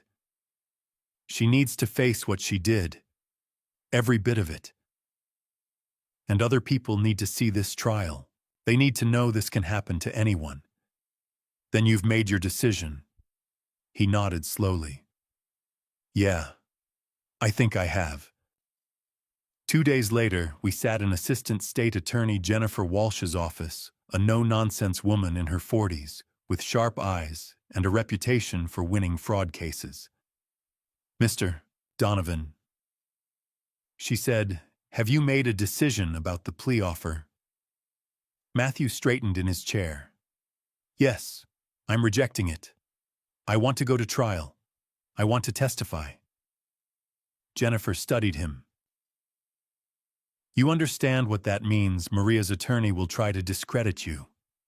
He'll suggest you were complicit, that you're lying out of embarrassment or revenge. He'll bring up every mistake you made, every moment you trusted her. It will not be pleasant." "I understand. And you're still willing?" "Yes. She needs to face a jury. She needs to hear 12 people tell her she's guilty. And the public needs to see what fraud looks like so they can protect themselves." Jennifer leaned back, a small smile on her face. "Okay then. We go to trial. Opening statements in 2 weeks." She pulled out a legal pad. "Between now and then, we prepare. I need you ready to testify, calm, credible, unshakable. Can you do that?" "Yes." "Good." She glanced at Arthur. "Inform the defense that the offer is rejected. We're going to trial." Later, Arthur called us with an update. Maria's public defender says his client is very disappointed. She was hoping to avoid trial to move on with her life. "Too bad," Matthew said. His voice was steady, strong. "Some things can't be skipped." That night driving home, I looked over at my son. He stared out the window, jaw set, shoulders straight. A month ago, he'd been broken. Now he was preparing to fight. "Matthew," I said quietly. He turned to look at me. "Trial is going to be hard. Harder than you think. You'll sit in that courtroom and hear her attorney tear apart every choice you made. You'll see her every day. It will hurt." "I know. But I'll be there," I said. "Every single day. Front row. You won't face this alone. We do this together." He nodded, and I saw tears in his eyes, not from sadness, but from something else. Determination, purpose, maybe even hope. "Thanks, Dad," he said, "for everything. If you've made it this far, please leave a rating from 1 to 10 for the story's content. Your feedback is very important to me. Quick note, this story contains fictional elements for storytelling purposes. If you don't like that, feel free to pause here. Now let's step into that courtroom. 3 weeks later, I walked into the Broward County Courthouse on Southeast 6th Street. The morning sun illuminated reporters clustered on the marble steps. Matthew had barely slept. Dark circles ringed his eyes as we passed through security. A sketch artist set up near the courtroom doors. Courtroom 6B was paneled in dark oak beneath the Florida state seal. By 8:45, 300 spectators packed the gallery. Judge Patricia Hernandez, a woman in her early 60s with steel-gray hair, called the court to order at 9 sharp. The jury, 6 men, 6 women, took their seats. Maria Santos sat at the defense table in a navy blazer, expressionless. Dustin Hart occupied a separate table. Assistant State Attorney Jennifer Walsh delivered her opening. This is not a love story. It is a crime story. Over 5 years, Maria Elena Santos and Dustin Hart defrauded 5 victims of more than $2 million. They exchanged 1,247 text messages outlining their scheme. You will hear from victims, law enforcement, forensic experts, and financial institutions. You will see proof of identity theft, grand larceny, wire fraud, and money laundering. Defense attorney Marcus Rivera countered. Maria Santos made mistakes, but this is a relationship, not a robbery. Matthew Donovan voluntarily gave her access because he loved her. The next 2 days brought witnesses. Detective Lisa Martinez testified about the investigation surveillance footage and Maria's encrypted phone seized at the wedding. Former FBI agent Frank Morrison explained facial recognition technology linking Isabella Green to Maria Elena Santos and aliases dating to 2012. Representatives from Chase Bank and Wells Fargo confirmed the $480,000 wire transfer to Coastal Properties Fund, a Delaware shell corporation, and $125,000 in unauthorized credit card charges. Bank records showed Maria resold luxury goods through eBay under Lux Resale _ Miami, transferring proceeds via Zelle and Venmo. On day 2, George Patterson took the stand. The 74-year-old retired accountant's hands trembled. He recounted meeting Isabella Martinez in March 2019, 6 months after his wife Nancy's death. Their first date was an art gallery in Coral Gables. In June, he wired his entire $400,000 retirement fund to a fake Key West resort development. For 40 years, I worked. In 1 week, everything was gone. I thought about ending my life every single day for a year. 2 jurors wiped their eyes. On day 3, Matthew testified. Jennifer Walsh led him through February 2022. The art gallery meeting Maria's fabricated orphan story isolation from his best friend Kevin and from me. He detailed the Coastal Properties pitch and the $480,000 wire transfer. He admitted adding Maria as an authorized user on my corporate credit card, but had no idea she spent $125,000 on designer goods for resale. She told me my father was controlling, Matthew said, voice steady but raw. She said he'd never accept anyone replacing my mother. I believed every word. He described sleepless nights, therapy 3 times a week, shattered trust. Marcus Rivera cross-examined. Mr. Donovan, you gave Mrs. Santos your credit card, correct? I gave my fiancé access believing we were building a life together, Matthew replied. I did not give permission to steal $605,000 or to call me stupid in texts with her boyfriend, saying I was just the key to my father's $35 million in real estate. Rivera suggested the messages were jokes. Matthew held firm. When someone plans in writing to disappear to Turks and Caicos after stealing millions, that's conspiracy, not venting. In closing, Walsh displayed the text thread on screen. Matthew's so stupid. Once we get the 15 condos, we're set. His dad is the real target. She pointed to the timeline bank records, 5 victims, 10-year pattern. This was not love. This was a criminal enterprise. After 4 hours, the jury returned. The foreman handed the verdict slip to the bailiff. Judge Hernandez read, guilty on count 1, identity theft. Guilty on count 2, grand theft. Guilty on count 3, organized fraud. Guilty on count 4 wire fraud. Guilty on count 5 conspiracy.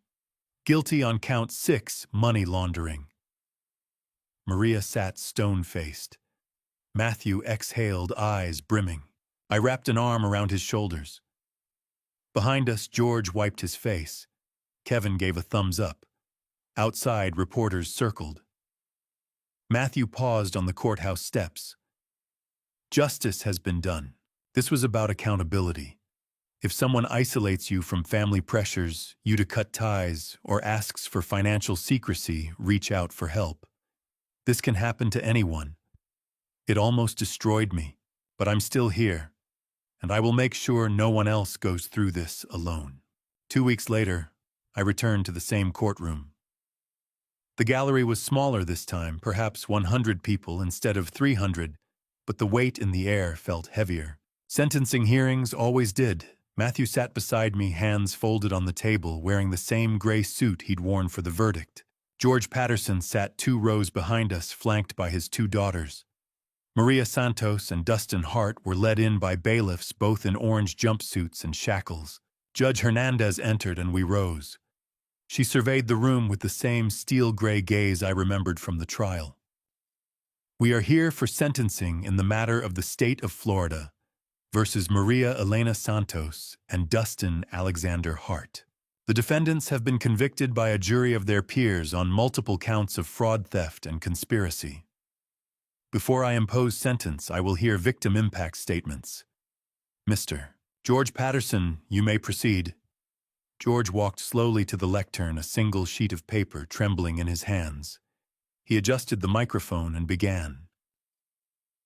Your Honor, my name is George Patterson. I am 74 years old. I worked as an accountant for 40 years. I raised 2 daughters. I paid my taxes. I loved my wife Nancy for 52 years. And when she died of cancer in 2019, I thought my life was over. Then I met a woman who called herself Isabella Martinez. She was kind. She listened. She made me believe I could be happy again. His voice cracked. One of his daughters reached forward and squeezed his shoulder. In June of 2019, I wired $400,000, my entire retirement fund, to what I thought was a real estate development. Within a week, the phone was disconnected. The address was fake. The company didn't exist. I lost everything Nancy and I had saved. I couldn't pay my mortgage. My daughters had to buy my groceries. I thought about suicide every single day for a year. George looked directly at Maria. You didn't just steal my money. You stole my ability to trust anyone. You made me feel like a fool. I'm 74 years old, and I will never recover financially. I will work until I die because of you. Your Honor, I ask that you impose the maximum sentence, not for revenge, but to protect the next widower, the next grieving person, the next victim she will target if she ever gets out. He folded his paper and returned to his seat. The courtroom was silent. Judge Hernandez nodded. Mr. Matthew Donovan, you may proceed. Matthew stood. He didn't bring notes. He walked to the lectern and gripped its edges. Your Honor, my name is Matthew Donovan. I'm 35 years old. I'm a vice president at my father's real estate company. I have a college degree. I'm not stupid, but Maria Santos made me feel stupid every single day for 10 months. He paused, swallowed hard. I met her in February 2022, 8 years after my mother died. She told me she was an orphan. She told me she understood grief. She told me my father would never accept her because he couldn't let go of my mother's memory. She isolated me from my best friend. She convinced me to invest $480,000 in a fake company. She stole $125,000 from my father's credit card, and she did all of it while telling me she loved me. His voice rose, anger seeping through. I haven't slept more than 4 hours a night since the wedding. I see a therapist 3 times a week. I have panic attacks in grocery stores because I'm terrified someone is lying to me. I've pushed away friends because I can't trust my own judgment anymore. Maria didn't just steal money. She stole my ability to believe in people and relationships in myself. He looked at Judge Hernandez. I don't want revenge. I want protection. I want to make sure she can't do this to anyone else. There are people out there right now who are grieving, who are lonely, who are vulnerable. If she gets out too soon, she will find them. She will destroy them. Your Honor, I ask that you impose the maximum sentence allowed by law. Matthew returned to his seat. I squeezed his hand. His palm was slick with sweat. Assistant State Attorney Jennifer Walsh stood. Your Honor, the state recommends a sentence of 7 years in state prison for Ms. Santos with mandatory restitution of $1,285,000, $605,000, to Matthew Donovan $400,000, to George Patterson, and $280,000 to 3 additional victims. For Mr. Hart, the state recommends 10 years in federal prison for wire fraud and conspiracy to run consecutively with any state sentence. Defense Attorney Marcus Rivera rose. Your Honor, my client Maria Santos had a difficult childhood. She made terrible mistakes, but she is capable of rehabilitation. We ask the court to consider a reduced sentence of 5 years with the possibility of early parole. Judge Hernandez's expression didn't change. She opened a folder, reviewed the pre-sentence report, and then looked directly at Maria. Ms. Santos, I have presided over this court for 27 years. I have seen defendants express remorse, show genuine regret, take responsibility for their actions. You have done none of these things. Throughout this trial, you sat stone-faced. You showed no emotion when Mr. Patterson described contemplating suicide. You showed no reaction when Mr. Donovan detailed the psychological damage you inflicted. You have demonstrated a complete lack of empathy, a calculated disregard for human suffering, and a predatory pattern spanning more than a decade. She closed the folder. On count 1 identity theft in the first degree, I sentence you to 5 years in state prison. On count 2, grand theft, I sentence you to 7 years to run consecutively. On count 3, organized fraud, I sentence you to 5 years to run concurrently. Total sentence 7 years in the Florida Department of Corrections with credit for time served. You are ordered to pay restitution in the amount of $1,285,000. You will be eligible for parole after serving 85% of your sentence, which is 5 years and 11 months. Maria's jaw tightened, but she said nothing. Judge Hernandez turned to Dustin. Mr. Hart, you were not the mastermind, but you were a willing and active participant. You face federal charges that will be sentenced separately. However, for your role in this state case, I sentence you to 5 years to run consecutively with any federal sentence. The federal court has already indicated a recommendation of 10 years for wire fraud, which means you will serve a total of 15 years. Dustin's head dropped. The bailiffs stepped forward. Maria and Dustin were led out through the side door. Matthew exhaled a long, shuddering breath. Tears ran down his face. I pulled him into a hug, and he collapsed against my shoulder, sobbing. It's over, he whispered. It's finally over. You were so brave, I said. Your mother would be so proud. That evening, back at my office, I sat alone. The lights of Fort Lauderdale, stretched out below the 15 condos Maria had tried to steal, glowed against the Atlantic. I opened my desk drawer and pulled out a framed photo of Catherine taken on our 25th wedding anniversary. Her smile was radiant, her eyes full of life. I traced the edge of the frame. I protected him, I whispered. I protected our son. He's going to be okay. I promise you he's going to be okay. Outside, the city hummed. My phone buzzed with notifications, news alerts, messages from friends, emails from reporters. I opened one news headline: Fort Lauderdale fraudster sentenced to 7 years. Accomplice gets 10. Victims call it justice at last. I set the phone down and looked at Catherine's photo one more time. For the first time in months, I felt the knot in my chest begin to loosen. Matthew was safe. The predators were behind bars. And tomorrow we would start rebuilding. 10 months after the wedding, Matthew had rebuilt pieces of his life. He worked full-time at Donovan Properties again, managing 3 of our 15 condominium buildings. He went to the gym 4 mornings a week. His therapy sessions had tapered to once a week, down from 3. He smiled more. He slept better. But he hadn't been on a date. He hadn't even tried.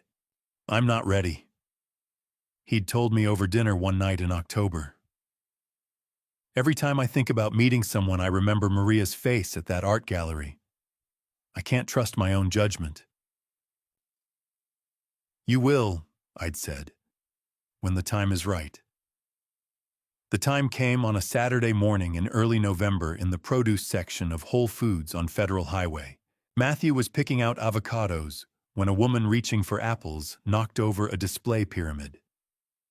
Honeycrisps tumbled across the floor. She laughed an easy, self-deprecating laugh and dropped to her knees to gather them. Matthew knelt to help. "I swear I'm not always this clumsy," she said, stacking apples back into the bin. "Just most of the time." "Happens to the best of us," Matthew replied. He handed her 3 apples. "You've got good taste. Honeycrisps are the best. They're for my students. I'm a teacher, 3rd grade. We're doing a unit on Johnny Appleseed, and I promised to bring in real apples for taste testing." She smiled. She had brown hair pulled into a loose ponytail, minimal makeup, and warm hazel eyes. She wore jeans sneakers and a faded University of Florida sweatshirt. They talked for 10 minutes in the produce aisle. Her name was Rachel Hayes. She was 31, taught at Coral Springs Elementary, and lived in a small apartment near the school. She'd been single for 2 years.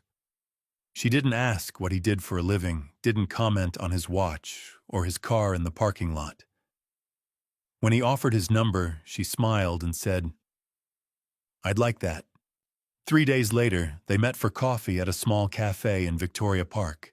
Matthew had chosen the place deliberately, not one of the upscale waterfront spots Maria had loved, but a neighborhood joint with mismatched chairs, chalkboard menus, and a dog-friendly patio. A test of sorts.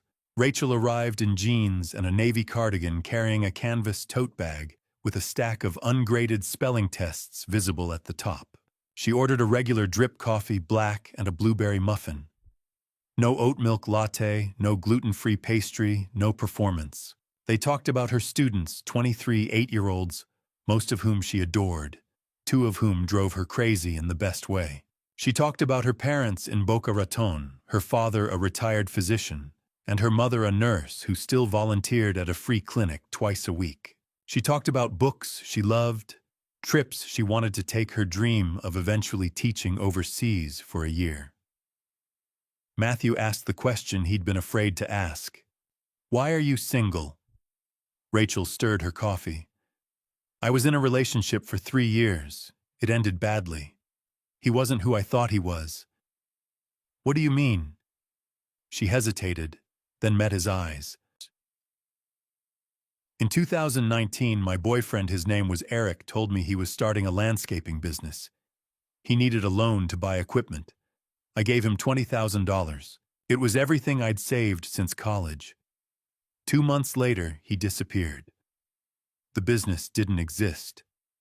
I never saw him again." Matthew's chest tightened. "Did you go to the police?" "I did. They said it was a civil matter, not criminal fraud, because I'd given him the money voluntarily.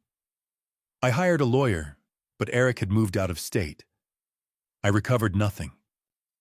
She shrugged, but her eyes held old pain. "It taught me to be careful, to ask questions, to not ignore red flags just because I want to believe someone." Matthew set his cup down.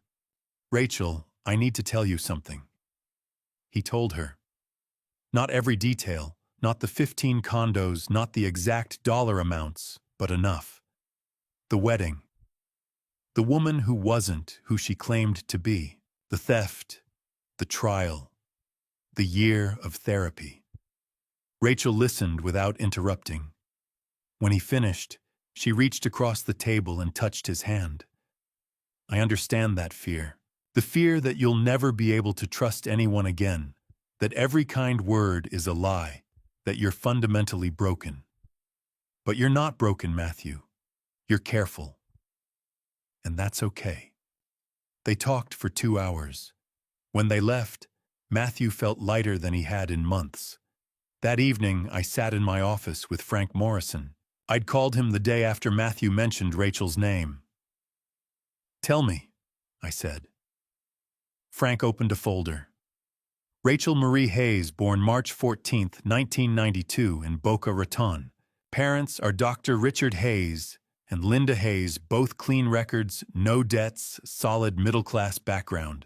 Rachel graduated from the University of Florida in 2014 with a degree in elementary education. She's taught at Coral Springs Elementary for 9 years. Salary, $62,000 a year. No criminal record. No civil judgments, except the one against Eric Daniels, the ex-boyfriend, which she lost because he fled to Georgia. Credit score, 740. Rents a 1-bedroom apartment, drives a 2018 Honda Civic, no flashy spending. She volunteers at a literacy nonprofit on weekends. Social media is boring, mostly photos of her classroom and her parents' dog. Red flags? I asked. None. She's exactly who she says she is. If anything, she's too good to be true, but that's because she actually is good. Frank closed the folder. Alexander, I've been doing this for 30 years. This woman is not Maria Santos. She's not a con artist. She's a teacher who got burned just like Matthew. I exhaled. Thank you, Frank. One more thing, he said. I talked to her principal off the record. He said Rachel is one of the kindest, most dedicated teachers he's ever worked with. Parents love her. Kids adore her. If Matthew's looking for someone genuine, he found her. 2 weeks later, Matthew and Rachel went on their second date, a walk on Fort Lauderdale Beach at sunset. Rachel wore sneakers and a hoodie. She didn't ask about his work, didn't comment on the high-rises we passed, didn't angle for an invitation to one of our properties. She talked about a book she'd just finished, a student who'd finally learned to read after months of struggle, her mom's new puppy. Matthew called me that night. Dad, I think she's different. Different how? She doesn't want anything from me. She just likes me. We talked for 3 hours today, and she never once asked about money or real estate or what kind of car I drive. She told me about her student who wrote a story about a dragon who was afraid of flying, and her eyes lit up like it was the best thing she'd ever read. I smiled. That's a good sign, son. I'm still scared, he admitted. Every time she texts, I wonder if it's part of a plan. Every time she smiles, I wonder if it's real. I hate that Maria did this to me. I know, but Rachel sounds like she understands. And from what Frank found, she's exactly who she says she is. You had Frank check her out. Of course I did. Matthew laughed, a real full laugh I hadn't heard in months. Thanks, Dad. Son, I said, she sounds good, really good. Take it slow, but give her a chance. You deserve to be happy again. I'm trying, he said. I really am. 1 year after the wedding, Matthew and I sat across from each other at a corner table in a quiet Italian restaurant on Las Olas Boulevard. Outside, January rain streaked the windows, blurring the lights into soft halos. Inside, the air smelled of garlic, rosemary, and red wine. But tonight felt different. Lighter. Matthew looked different, too. The dark circles under his eyes had faded. His shoulders no longer carried the same weight. He smiled more easily. The man sitting across from me was no longer the shattered figure I'd held in the courthouse a year ago. "Hard to believe it's been a year," he said, swirling his glass of Chianti. "How are you feeling?" "Grateful. Angry sometimes, but mostly grateful." I nodded. "Tell me about work." His face brightened. "The board promoted me last month. Senior Vice President. I'm managing 8 of our 15 buildings now. Revenue is up 22% from last year. The team respects me again. I feel like I'm actually good at my job, not just riding on your name." "You were always good at your job," I said. "You just forgot for a while." Maria made me forget. She convinced me I was incompetent, that I needed her to make decisions. It's taken a year to unlearn that. "And Rachel?" I asked. His smile softened. "Rachel is different. We've been together for 3 months now. She's patient. She doesn't push. When I have a bad day, she listens. She doesn't try to fix me. She just stays. She came to Thanksgiving and Christmas. I liked her. She liked you too." Matthew set his glass down. "Dad, I need to say something." "Go ahead." He took a breath. "Thank you. For everything. For hiring the investigator. For stopping the wedding. For not saying I told you so when I was drowning in shame. You could have made me feel stupid. But you never did. You just held me. And you made sure I knew it wasn't my fault." My throat tightened. "You're my son. That's what fathers do." "Not all fathers. George's daughters didn't speak to him for 6 months after he lost his savings. He was so ashamed. But you never made me feel like a failure. You made me feel like a victim who deserved protection. That saved me, Dad." I reached across the table and gripped his hand. "Matthew, what Maria did was not a reflection of your intelligence. It was a reflection of her evil. You are not stupid. You are human. Humans are wired to trust, to love. That's not a flaw. That's what makes us capable of connection. Don't let her take that away from you." He wiped his eyes. "I'm trying not to. Rachel is helping." "How's therapy?" "Better. I'm down to bi-weekly sessions now. Dr. Reeves says I've made significant progress." We ate in comfortable silence. Then Matthew spoke again. "I heard from the Department of Corrections last week. Maria is at Lowell Correctional in Ocala. Dustin is in a federal prison in Atlanta.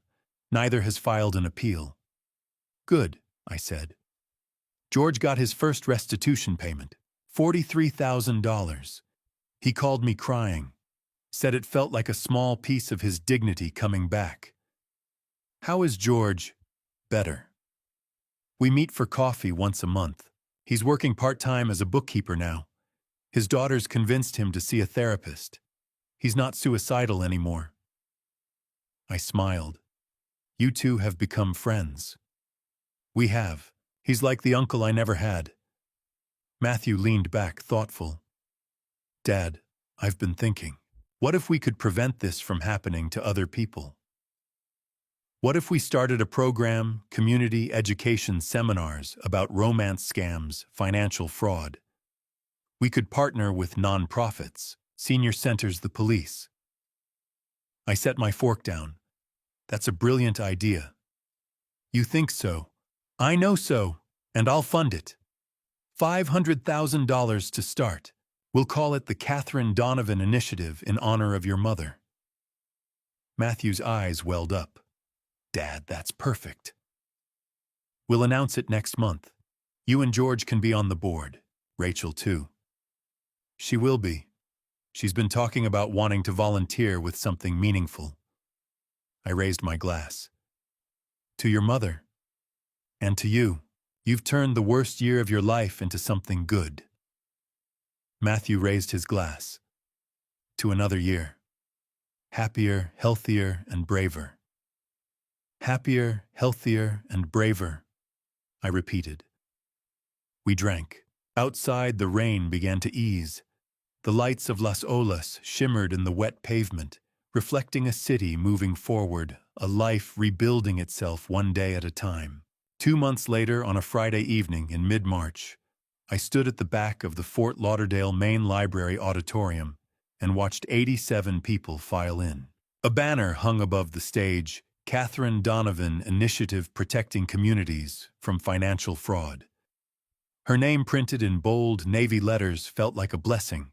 Matthew stood near the podium shuffling note cards. George Patterson sat in the front row wearing a suit. Detective Lisa Martinez checked the microphone. Dr. Sharon Reeves arranged handouts. Rachel stood beside Matthew, one hand resting lightly on his back, grounding him. The program had taken 2 months to build. Matthew served as director while working full-time at Donovan Properties. George became our victim advocate. Detective Martinez volunteered as law enforcement liaison. Dr. Reeves donated time as psychological consultant. Rachel designed every piece of educational material, brochures, infographics, a website. We'd funded the program with $500,000 from Donovan Properties. Tonight was our first workshop. At 6 o'clock, Matthew stepped to the podium. The room quieted. Good evening. My name is Matthew Donovan. A year ago, I almost married a woman who wasn't real. He told them everything. The art gallery in February 2022. The fabricated orphan story. The isolation. The $480,000 investment in a fake company. The $125,000 credit card theft. The wedding that never happened. I'm 36 years old. I have a master's degree. I run a successful company, and I was completely fooled. Because Maria Santos was a professional. She studied me. She identified my vulnerabilities, grief over my mother's death, loneliness, desire to prove my independence, and she exploited every single one. He paused, scanning the crowd.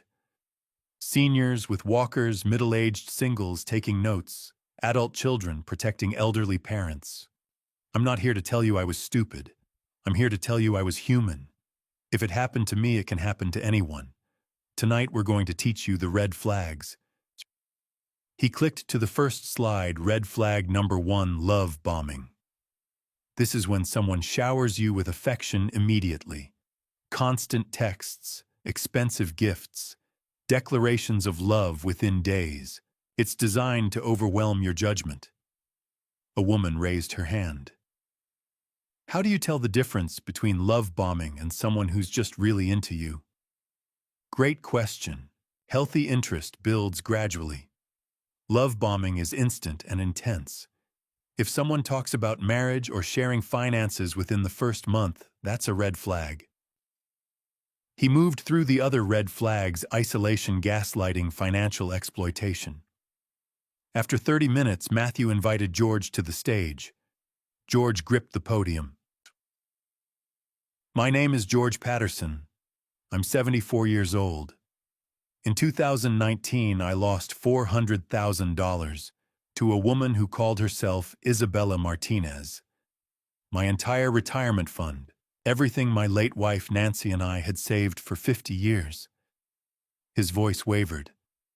I thought about killing myself every single day for a year. Because I felt so stupid, so ashamed. But I'm here to tell you it was not my fault. And if it happens to you, it is not your fault. These people are professionals. Several people wiped their eyes. Detective Martinez explained how to document evidence and file police reports. Dr. Reeves discussed intermittent reinforcement and trauma bonding. The Q&A session ran over by 20 minutes. As the crowd filtered out, a woman in her 60s approached Matthew, tears streaming. Thank you. I've been talking to someone online for 3 months. He just asked me for $10,000. I was going to send it tomorrow. But after hearing your story, I'm not. You just saved me. Matthew's eyes welled up. I'm so glad you came. Over the next 6 months, the Catherine Donovan Initiative expanded across Florida. We held workshops in 12 cities. More than 1,200 people attended. 27 individuals reported they'd avoided scams that would have cost them a combined $4,200,000. Rachel attended 8 of the 12 workshops, cheering Matthew on. Between events, she refined materials, updated the website. She never asked for recognition. She just worked quietly and tirelessly. In late August, we held our 12th workshop in Key West. 130 people packed a community center designed for 80. Matthew delivered his story with confidence, no longer reading from notes. When he finished, the room erupted, a standing ovation.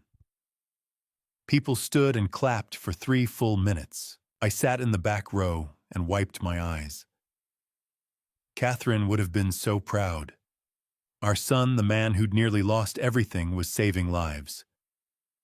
After the event, Matthew found me outside. "My dad, did you see that? 130 people." "I saw. Your mother would be so proud of you." Rachel appeared beside him, slipping her hand into his. "You were amazing." He smiled, a real, full, unguarded smile.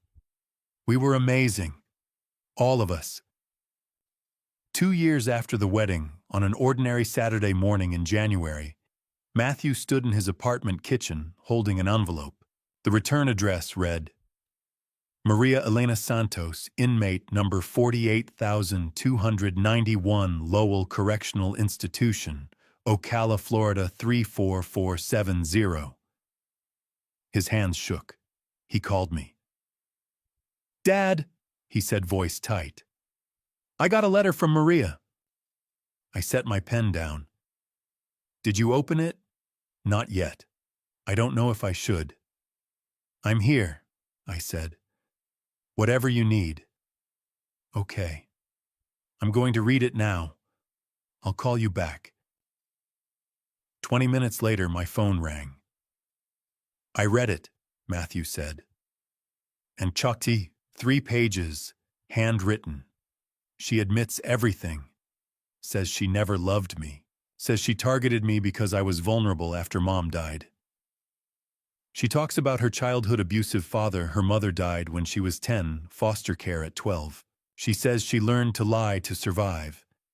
But she's not making excuses. She says, this is context, not justification. I stayed silent, letting him process. She acknowledges the trial, says I testified with dignity, that I gave other victims a voice. She doesn't expect me to forgive her. She doesn't ask for a response. She just needed me to know the truth. She ends with, I hope you find happiness. Real happiness. The kind I was never capable of giving. How do you feel? I asked. Empty, he said. Not angry, just empty. Like she's a stranger. Like the person I thought I loved never existed. That's because she is, I said. The Maria you loved was a character. This letter might be honest, but it doesn't change what she did. I know, but part of me feels relieved. For 2 years, I've wondered if she ever felt remorse. Now I know she does. And somehow that makes it easier to let go. You don't owe her anything, I said. Not a response, not closure, not even your attention. Don't let her back in, even on paper.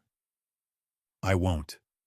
I'm going to put it in the safe at the office, like a historical document, something that happened, but doesn't have power over me anymore. That's wise, I said.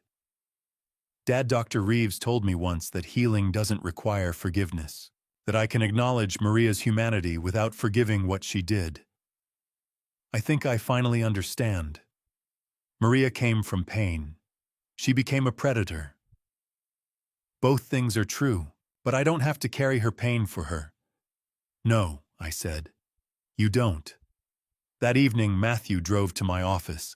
We unlocked the safe in the back room, the same safe that held the trial transcripts, the wire transfer receipts, the 1,247 text messages. He placed Maria's letter inside, sealed it in a manila folder labeled Maria Santos Prison Correspondence, January 2025, and locked the safe. "It's over," he said. "It is," I replied. Matthew turned to me. "Dad, I think I'm ready to propose to Rachel." I blinked. "You are?" "I am. She's been with me for over a year. She knows everything. She's never asked for anything. She just loves me. For me." I smiled. Catherine would have loved her. "I'm going to propose next month, on Valentine's Day. I already bought the ring." "I think she'll say yes," I said. That night, Matthew called one more time. "Dad, I slept last night, all the way through, no nightmares, I just slept." "That's good, son." And this morning I woke up and realized I hadn't thought about her in days, not until the letter came. And even then I read it and felt nothing. Indifference. "That's healing," I said. I'm ready to close the chapter on Maria Santos, for real this time. She's in prison. She'll be there for 5 more years. And when she gets out, I'll be married to Rachel. I'll have a life she can't touch. The Catherine Donovan Initiative will have helped hundreds of people. And she'll be a footnote, a cautionary tale. Nothing more. I felt my throat tighten. I'm proud of you, Matthew. Thanks, Dad, for everything, for saving me, for never giving up on me. "That's what fathers do," I said. "Not all fathers," he replied. "But you did, and I'll never forget that." The next morning, Matthew called again. His voice was clear, steady, certain. "Dad," he said, "I'm ready to close the chapter on Maria Santos." 3 years after the wedding that never happened.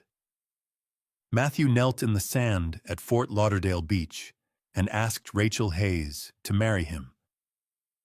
It was early January 2026. The sun hung low over the Atlantic, painting the sky amber and rose. Rachel wore jeans and a sweater. Matthew held a simple platinum band with a single diamond.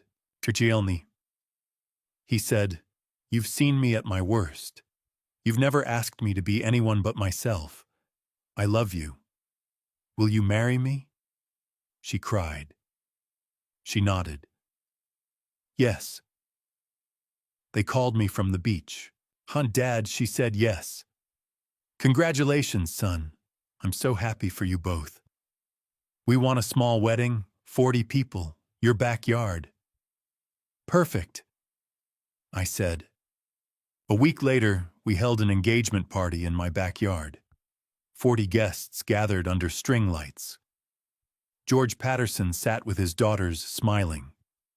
Detective Martinez chatted with Dr. Reeves. Arthur Campbell raised his scotch glass. Kevin Riley laughed with Rachel.